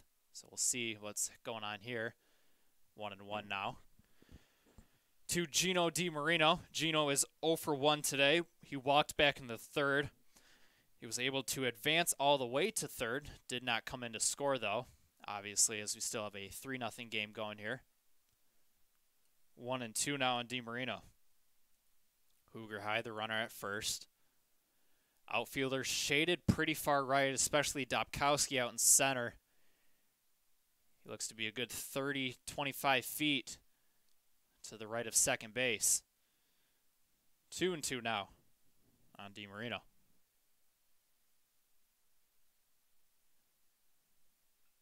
Popped up, sky high, behind the catcher, behind the plate. And a nice play by Cadman there to record the first out of the inning. Jason, those are not the easiest plays to make. You see them all the time in the MLB, but you don't always see those made. And one thing that I learned early, I caught a little bit back in my rec league days, but one thing that I always taught was when you're taking off your mask to look for the ball, find where the ball is first, then throw your mask away. Something that a lot of kids make on accident is as soon as they look up, they take their mask off, throw it right down, and what tends to happen is they're not even sure where the ball is yet. And what happens is sometimes they'll trip over their mask just because they don't know where it's at, the ball or the mask, and they'll trip over the mask not while looking for the ball, and they're unable to make the play. So that's something that a lot of coaches teach catchers is to look up, find the ball, and then throw your mask way out of the way so you don't trip on it. You almost saw it happen there as the other piece of his catcher's helmet was on the ground. It looks like it just fell off an accident. I don't think he meant to take that part off. One of those plays that you just marvel at from up here. Tyler McHouston at the plate, 0 for 2 today. Flew out to right in his last at-bat. Doesn't like that strike call, though. 1-2 now. Struck out back in the 3rd, swinging. 1-2, 1 out. Hoogerheide, the runner at first. Blunk takes a look in. We got time called. Appeared to be on the batter.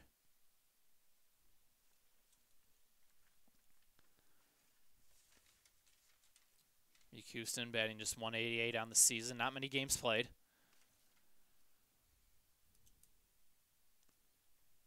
1-2 again. Grounded above the pitcher's head. Storch unable to come up with it. Tosses it to second, not in time.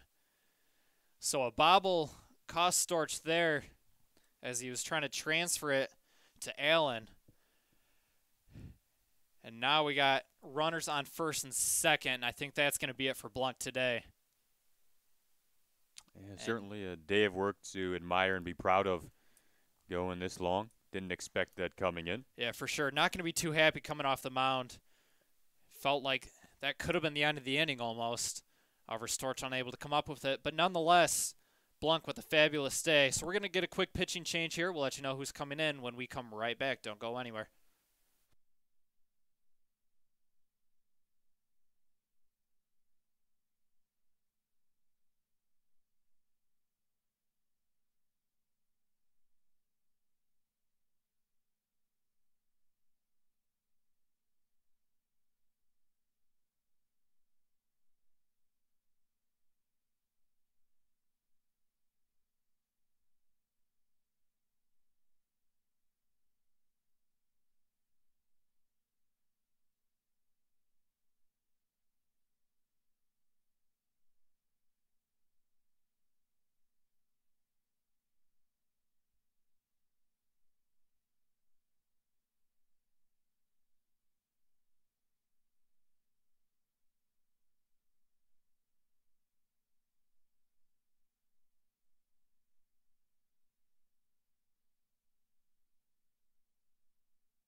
back here after that pitching change. New pitcher is going to be Jay Gallant. Gallant's supposed to pitch tomorrow in the games against Madonna, but that game got canceled, so Eldridge still wanted to give him a little bit of work. And, Eldridge has got to be confident with Gallant coming in. Yeah, Chase, the right-hander from Saginaw, Michigan, Carleton High School, a skinny, tall, lanky guy. His height definitely helps with the tilt on those pitches, and he's really worked hard and stepped up and earned a job in a consistent role in this rotation. Fastball in the upper 80s. Slider is getting more and more refined every time he heads out there and works on it. Yeah, you saw that just right there at 74 miles an hour. Very sharp break on it, just like that. Yep, 73. 73 now. That's a good pitch right there, Jason. Quickly 0-2 now. Yeah. Hoogerheide, the runner at second. McHouston, the runner at first. And the top of the order, Joey Verche at the plate. They call Gallant the #1 freshman arm for this Blue Devil team. Rightfully so. Cadman able to scoop that one up in the dirt. 1-2 now. Almost a giveaway pitch there. Mm-hmm. You don't mind seeing that there, especially on a fresh arm. Yeah. Not too worried about wasting pitches. 1-2. Outfielder shaded right. Left fielder Wakowiak a bit shallow. Fannin, Dobkowski, normal depth. 1-2, a long look to second from Gallant. That one a bit low. Gallant comes in with a 3.21 ERA, 11 games pitched, 6 games started, 4-2 record. He's got 1 complete game shutout.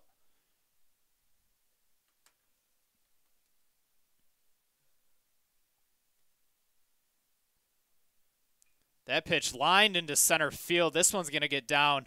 They're going to wave the runner around third. So 1 run's going to score. And Cleary's on the board with their first run of the game. We have a 3-1 game now. And the tying run is now on third. A nice piece of hitting there by Verche. Down 0-2 in the count. Pushed it to 2-2. Now they're down just 2 runs. It's a big run touching the plate for Cleary. You mentioned they've performed pretty well in the later innings of games. Mm-hmm. Blue Devils coming off a 17-8 win over Saginaw Valley. They scored 2 in the top of the 9th. So that run's going to be charged to Blunk since he was the one who put him on base.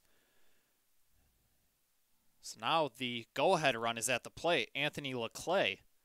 Anthony is 0 for 2 in today's game. Was hit by a pitch back in the first. Other than that, has a grounder to the pitcher. And then he flew out to left field back in the 6th. But Leclerc, one of the better hitters on the team. You got to fear him right now. Lays down a bunt. That one goes foul.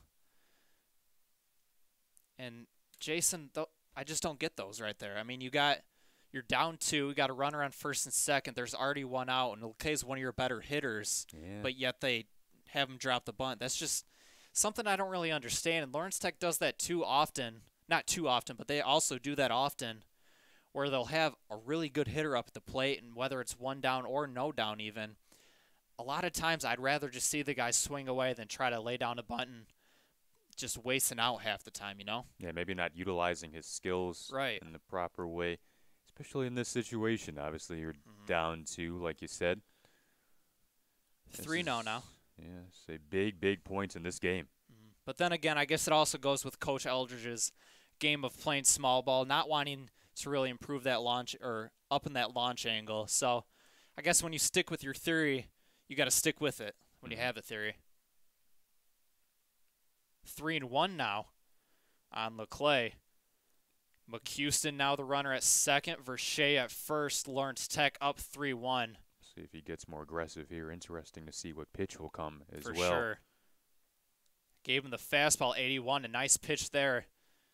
Leclerc was on his way down to first, but I saw a strike from up here. Yeah, I did too. Full count now. Meanwhile, the Tigers up 2-0 against Minnesota. But this game's more important. McHouston, the runner at second. Verche, the runner at first. Leclerc at the plate. Gallant, the pitch. Misses outside. We walked him. That's probably the last thing Coach Eldridge wanted to see. Here comes Coach, and they're going to have a meeting to chat over this situation in the game. We'll see if they get someone in, and it looks like they are. They're going to bring in a lefty here to face the righty Daniel Garcia, one of the better hitters. So Gallant, unable to get the job done, allows a single and a walk. So we're going to have another pitching change here in the top of the 8th. The Blue Devils hold just a 2-run lead. We'll be right back.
Ben Schmidt going to try to be the guy to clean this all up.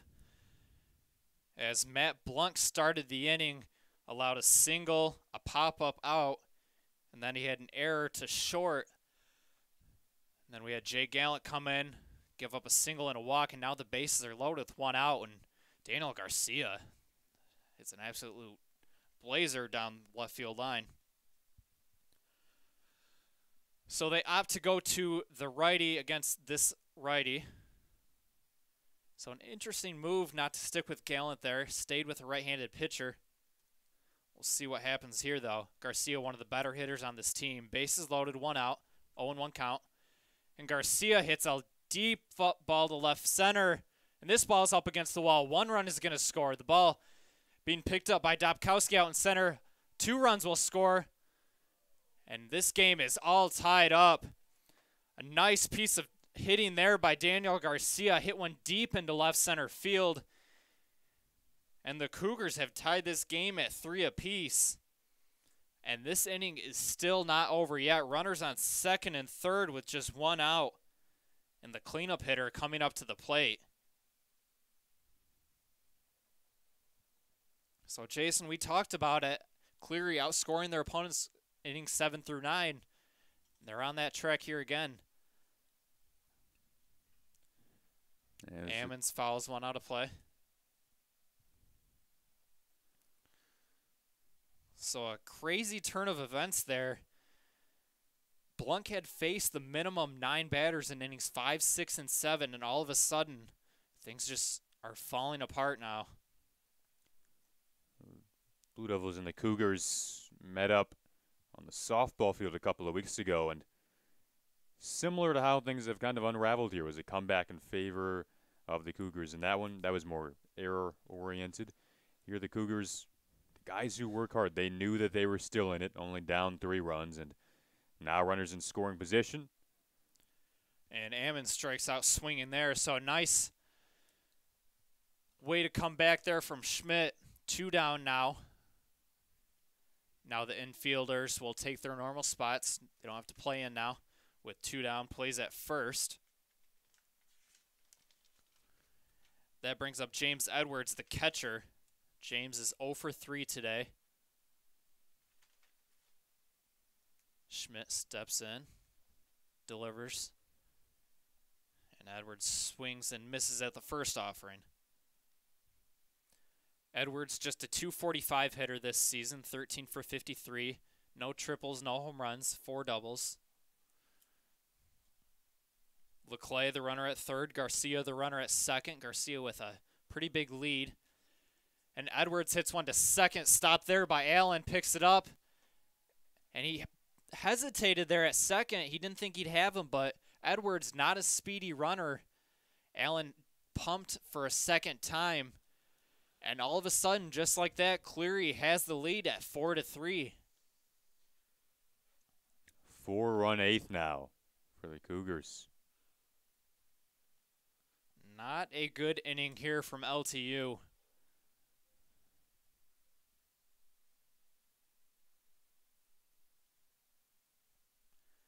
So Garcia now the runner at third, Edwards the runner at first. And Sheldon Ruzan, the last hitter, the only hitter who hasn't batted this inning, now steps to the plate.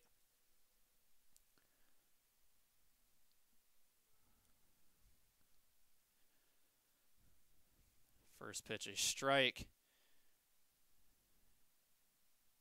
And Ian Hoogerhide would be the next hitter up. He started this inning with a single, but instead on deck I see number 14. That's Matt Sander. So we'll wonder if we'll get him in as a pinch hitter this next at-bat.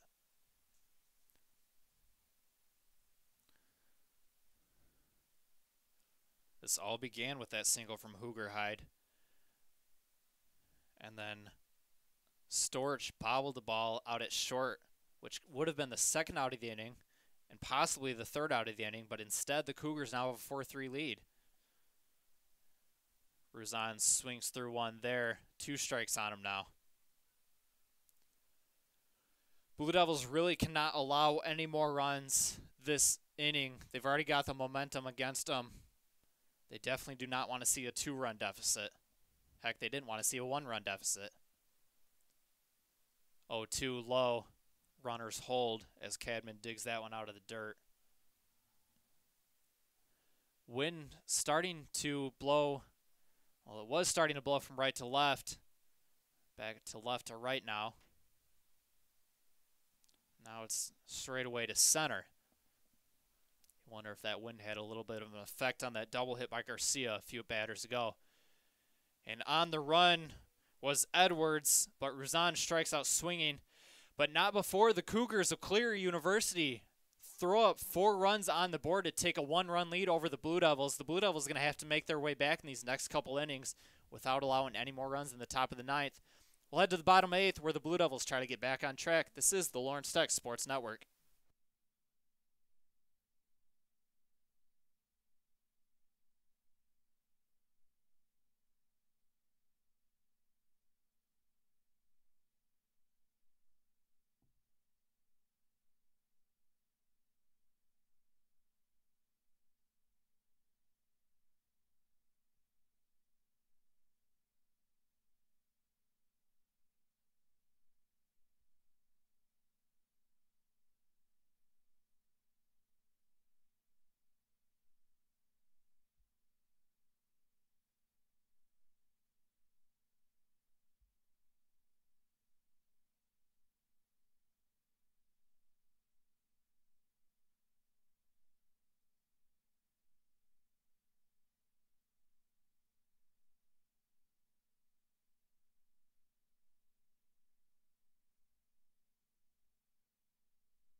So the Blue Devils, after giving up 4 runs in that top of the 8th inning, look to claw their way back.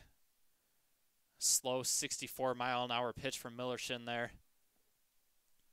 Millershin in his 2nd inning of work gave up an earned run last inning. So it's possible to do some damage here. Jackson Walkowiak at the plate. The lefty looks in at a strike, 1-1.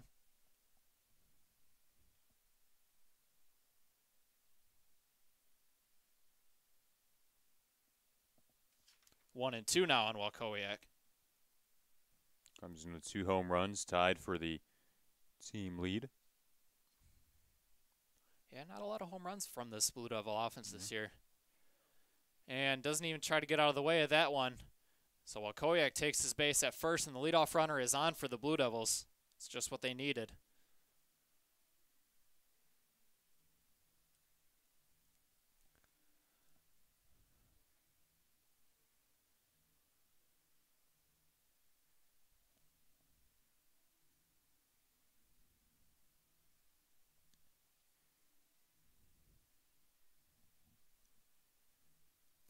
We're going to get a pinch runner here for Walkowiak.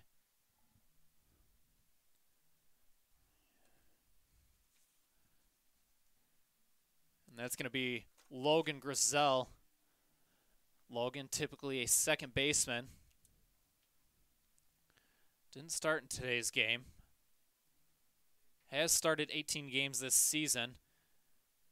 He's got 6 stolen bases in 9 attempts, so me and Jason will keep an eye on him.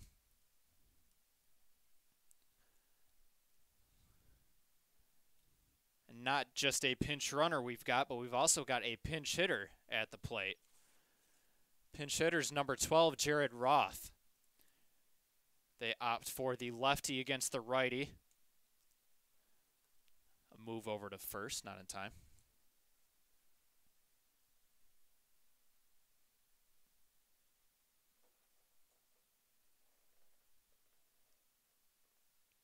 Jared Roth, a 302 hitter. The first pitch outside.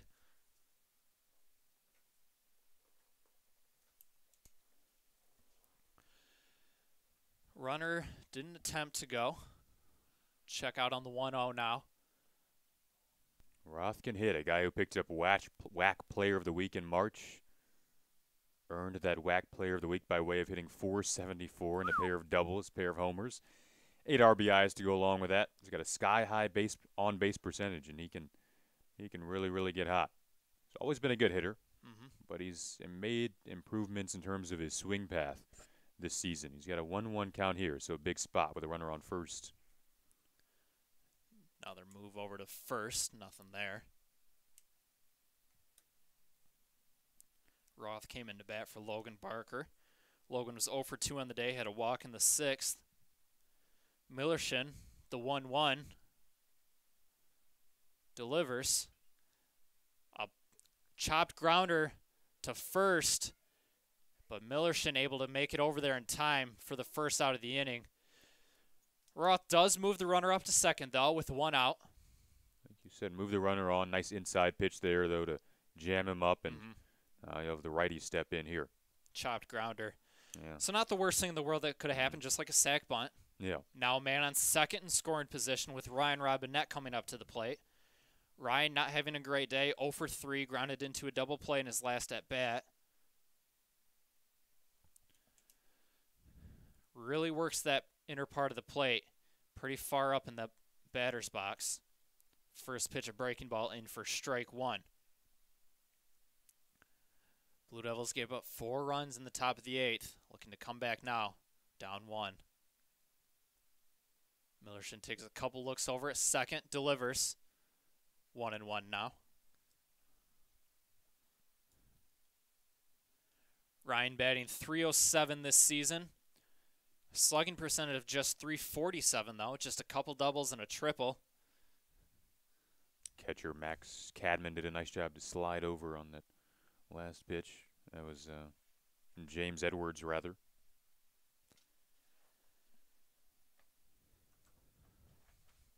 Robinette, a lot of singles. Just 10 strikeouts and 101 at-bats, 12 walks, so pretty good eye. Here's the 2-1. Grounded foul. Make that 2-2 now with one out. Cadman, the catcher, waiting on deck. We'll probably see him come up to the plate without a pinch hitter. Cadman, a lefty, would be working against a righty. But here's the 2-2. A slow breaking ball, and that's going to get between short and third. So now we got runners at the corner. And Jason, I didn't happen to look up to see the pitch speed on that one, but I had to guess that was definitely in the low 60s. Mm-hmm. So just what the Blue Devils needed there. Now we got runners at the corners. And a hitter you'd like to see up here, a lefty against a righty, Max Cadman steps to the plate. Taking a look at Cadman's stats. Versus righties, he's batting 10 for 29 this season, batting .345. And with runners on, he's batting .269. Looks at a ball high there, 1-0. RBI opportunities, batting .286, so not too bad. See if we can do something here, though. Walkowiak, the runner at third. Robinette, the runner at first. 1-0. Another ball high, 2-0.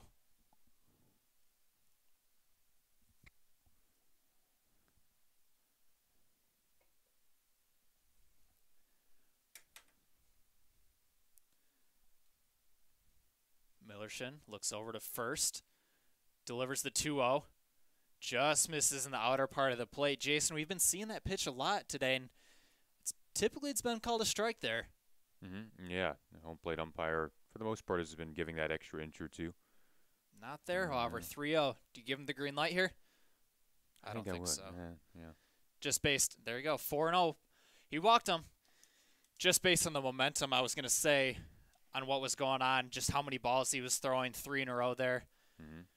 And even the last batter, he didn't really have much stuff against. Blue Devils in business now. Mm-hmm. Gonna have a little quick mound visit here. We'll see if it's a pitching change or not. Doesn't take the ball from him right away. Nick Allen would step up to the plate next. Scratch that, actually. It looks like we have a pinch hitter coming up.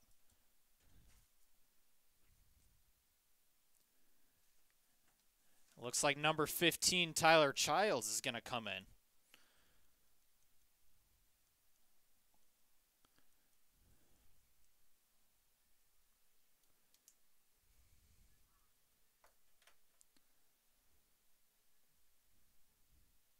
So Tyler Childs will step up to the plate instead of Nick Allen. Jason, what do we got on Childs here? Let's see. So Tyler Childs, the junior infielder. And I guess you look at the splits here in conference play. 5 hits, no homers yet, but total 5 doubles on the year. He is batting .500, 1 for 2 this season with bases loaded.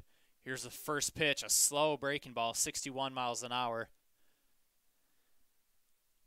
Just a single here is all he needs. A single should drive into Robinette, the runner at second. Does have a little bit of speed. He's got, I should say a lot of speed. He's got 14 stolen bases this season.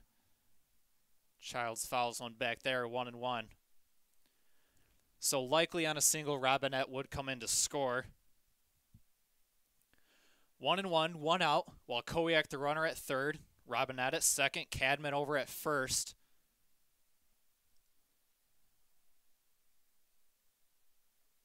That pitch in for a strike. A nice pitch there at 70 miles an hour.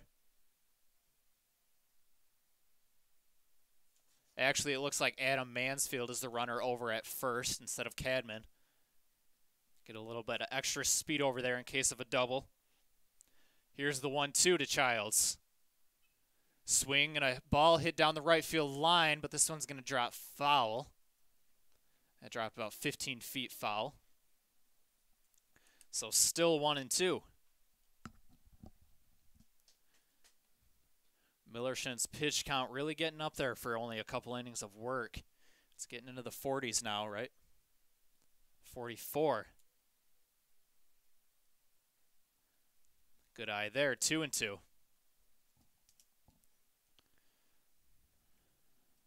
Jason, what are you doing here as a pitcher?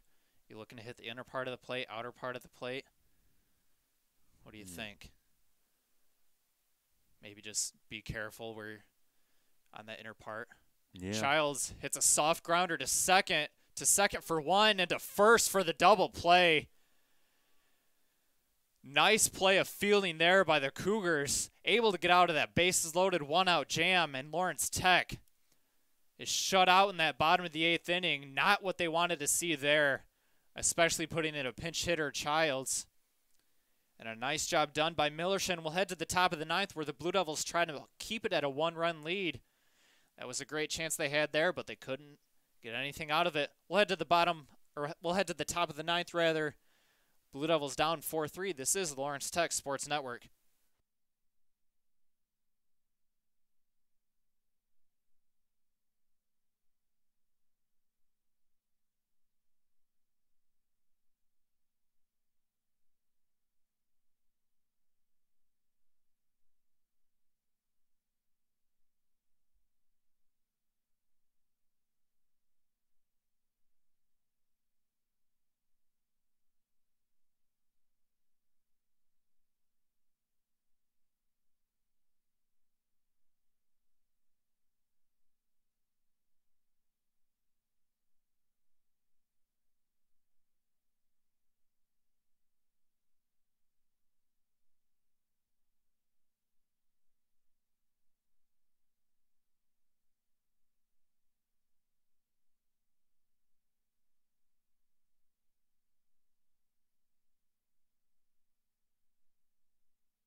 The pinch hitter, Matt Sander, will take the place of Ian Hoogerhide.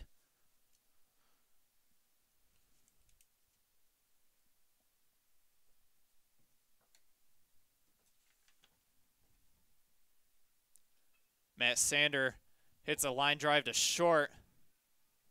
Nice play by Harry Storch over there to put the first out away.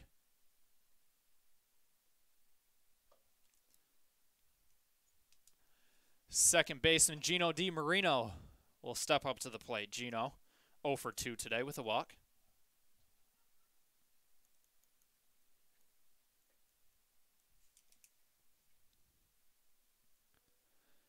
Blue Devils really got to hold Cleary to no runs here as they head into the top of the 9th inning.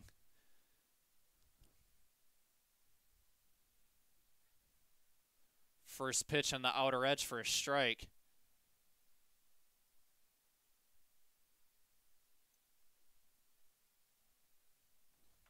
Ben Schmidt still on the mound for the Blue Devils. Another strike on the outer edge. 0-2 now on DiMarino.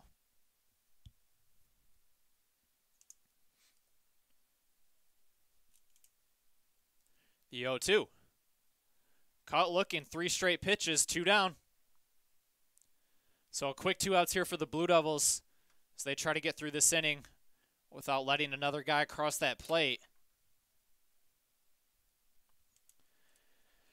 The 9-spot Tyler McHouston will now step up to the plate. Tyler reached on an error to shortstop in the last at-bat. The last at-bat is 0 for 3 today. That first pitch sails in for a strike. Yeah, favorable part of the order to be able to pick up here. The Blue Devils. Definitely don't want to get to that top of the order if you don't have to either.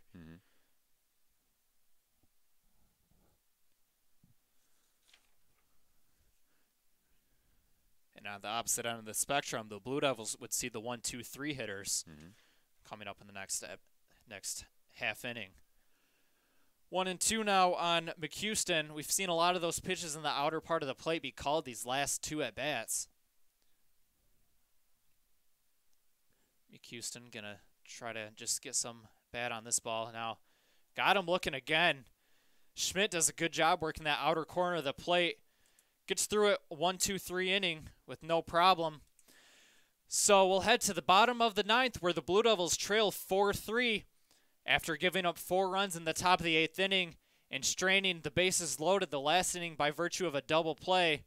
The Blue Devils are going to have to get something going here if they want to take this win in Game 1 of the doubleheader. We'll be right back for the bottom of the ninth. This is the Blue Devils Sports Network.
Back here in the bottom of the ninth inning as the Blue Devils need to get at least 1 run up on the board to continue this game. They would like for it to be 2, but they'll stick with 1 for now. New pitcher on the mound is Garrett Larner. Yeah, a guy who has the fastball, secondary curveball pitch. He was actually, at least according to head coach Carl Kling, what he told us before the game, he's actually supposed to start the second game. So really interesting right now that they brought him in. A guy who was under-recruited out of high school. Yeah, we'll see what's going on for that second game then, for yeah, sure. That's, Larner comes in with a 7.41 ERA, 1-2 on the year, 7 games pitched. kind of adapting to the game, I guess, as we spoke about earlier with Lawrence Tech. Not being afraid to do that is important, but definitely interesting that they opted to bring him in for this first game. Still no strikes on Eddie Dobkowski. Eddie 0 for 4 today. Hasn't reached base. 3-0 now. Misses low. Leadoff runner gets on for the Blue Devils. Jason, you were talking about how important that leadoff runner is. Oh, yeah. And definitely right here, as you mentioned earlier, now we're at the top part of the order, the favorable part of the order. Every team probably has 2 to 4 hitters that you really know have that ability. And now in this spot where you're trying to, at the end of the day, walk it off, big to get that first runner on. Yeah, and the Blue Devils have got a lot of hitters that they can really trust. Storch shows bunt, pulls it back 1-0. Dobkowski, since he's the leadoff hitter, you'd expect the leadoff hitter to have some speed, and speed he's got. He's got 14 stolen bases on 19 attempts, so keep an eye on him. Storch shows bunt again, pulls it back, but a called strike. I don't think Storch was looking to bunt there. I feel like he was just trying to get in the pitcher's head there a little bit. Storch gets the sign from Coach Eldridge down at third as well as Dobkowski. 1-1 now on Storch. Dobkowski, the runner at first. Lawrence Tech down 1, nobody out. Storch shows bunt again, pops it up, and 1-2 now. Being down 1 run, I could see why. You got a speedy runner on first, nobody out, and then a single would most likely bring Dobkowski in to score, but now with 2 strikes, you got to think Storch is just going to swing away here. Sean Fannin on deck. The 1-2 popped up sky high. The right fielder, Garcia's camped under it to put the first out away. So now we got Sean Fannin stepping up to the plate. Sean, obviously one of the better hitters, was batting .361 before he came in today. 1 for 3 on the day with a walk and a run scored. Cleary coming off a 1-run win over Siena Heights, so looking for back-to-back 1-run wins. They've, as you mentioned, have been good late in games, so this is an interesting scenario here. They could perhaps pull out back-to-back 1-run airtight victories. I said Fannin was 1 for 3. He's actually 3 for 4. Harry Storch was 1 for 3, but Fannin does have a run scored. 3 singles and a strikeout today. Dobkowski's still the runner over at first. Fannin fouls one back behind us, out of play. You can hear that bouncing off the tin rooftops. Now you got to wonder whether they're going to send Dobkowski. Do you risk it going into a hit and run here? Or do you just trust Fannin and trust your next guys up to get him in? Dobkowski does not go. Fannin drills one to left field. This ball's back. And it's off the foul post. A 2-run walk-off shot for Sean Fannin here in the bottom of the 9th. And the Blue Devils spoil Cleary's winning streak and take this game 1, 5-4. And Jason, who is the better guy to do it than Sean Fannin, the Gold Glove winner from last season? He is mauled at home plate. So the Blue Devils, giving up 4 runs in the top of the 8th inning, rally back in the bottom of the 9th. Also after the bottom of the 8th, straining the bases loaded. Dobkowski, the leadoff runner, gets on.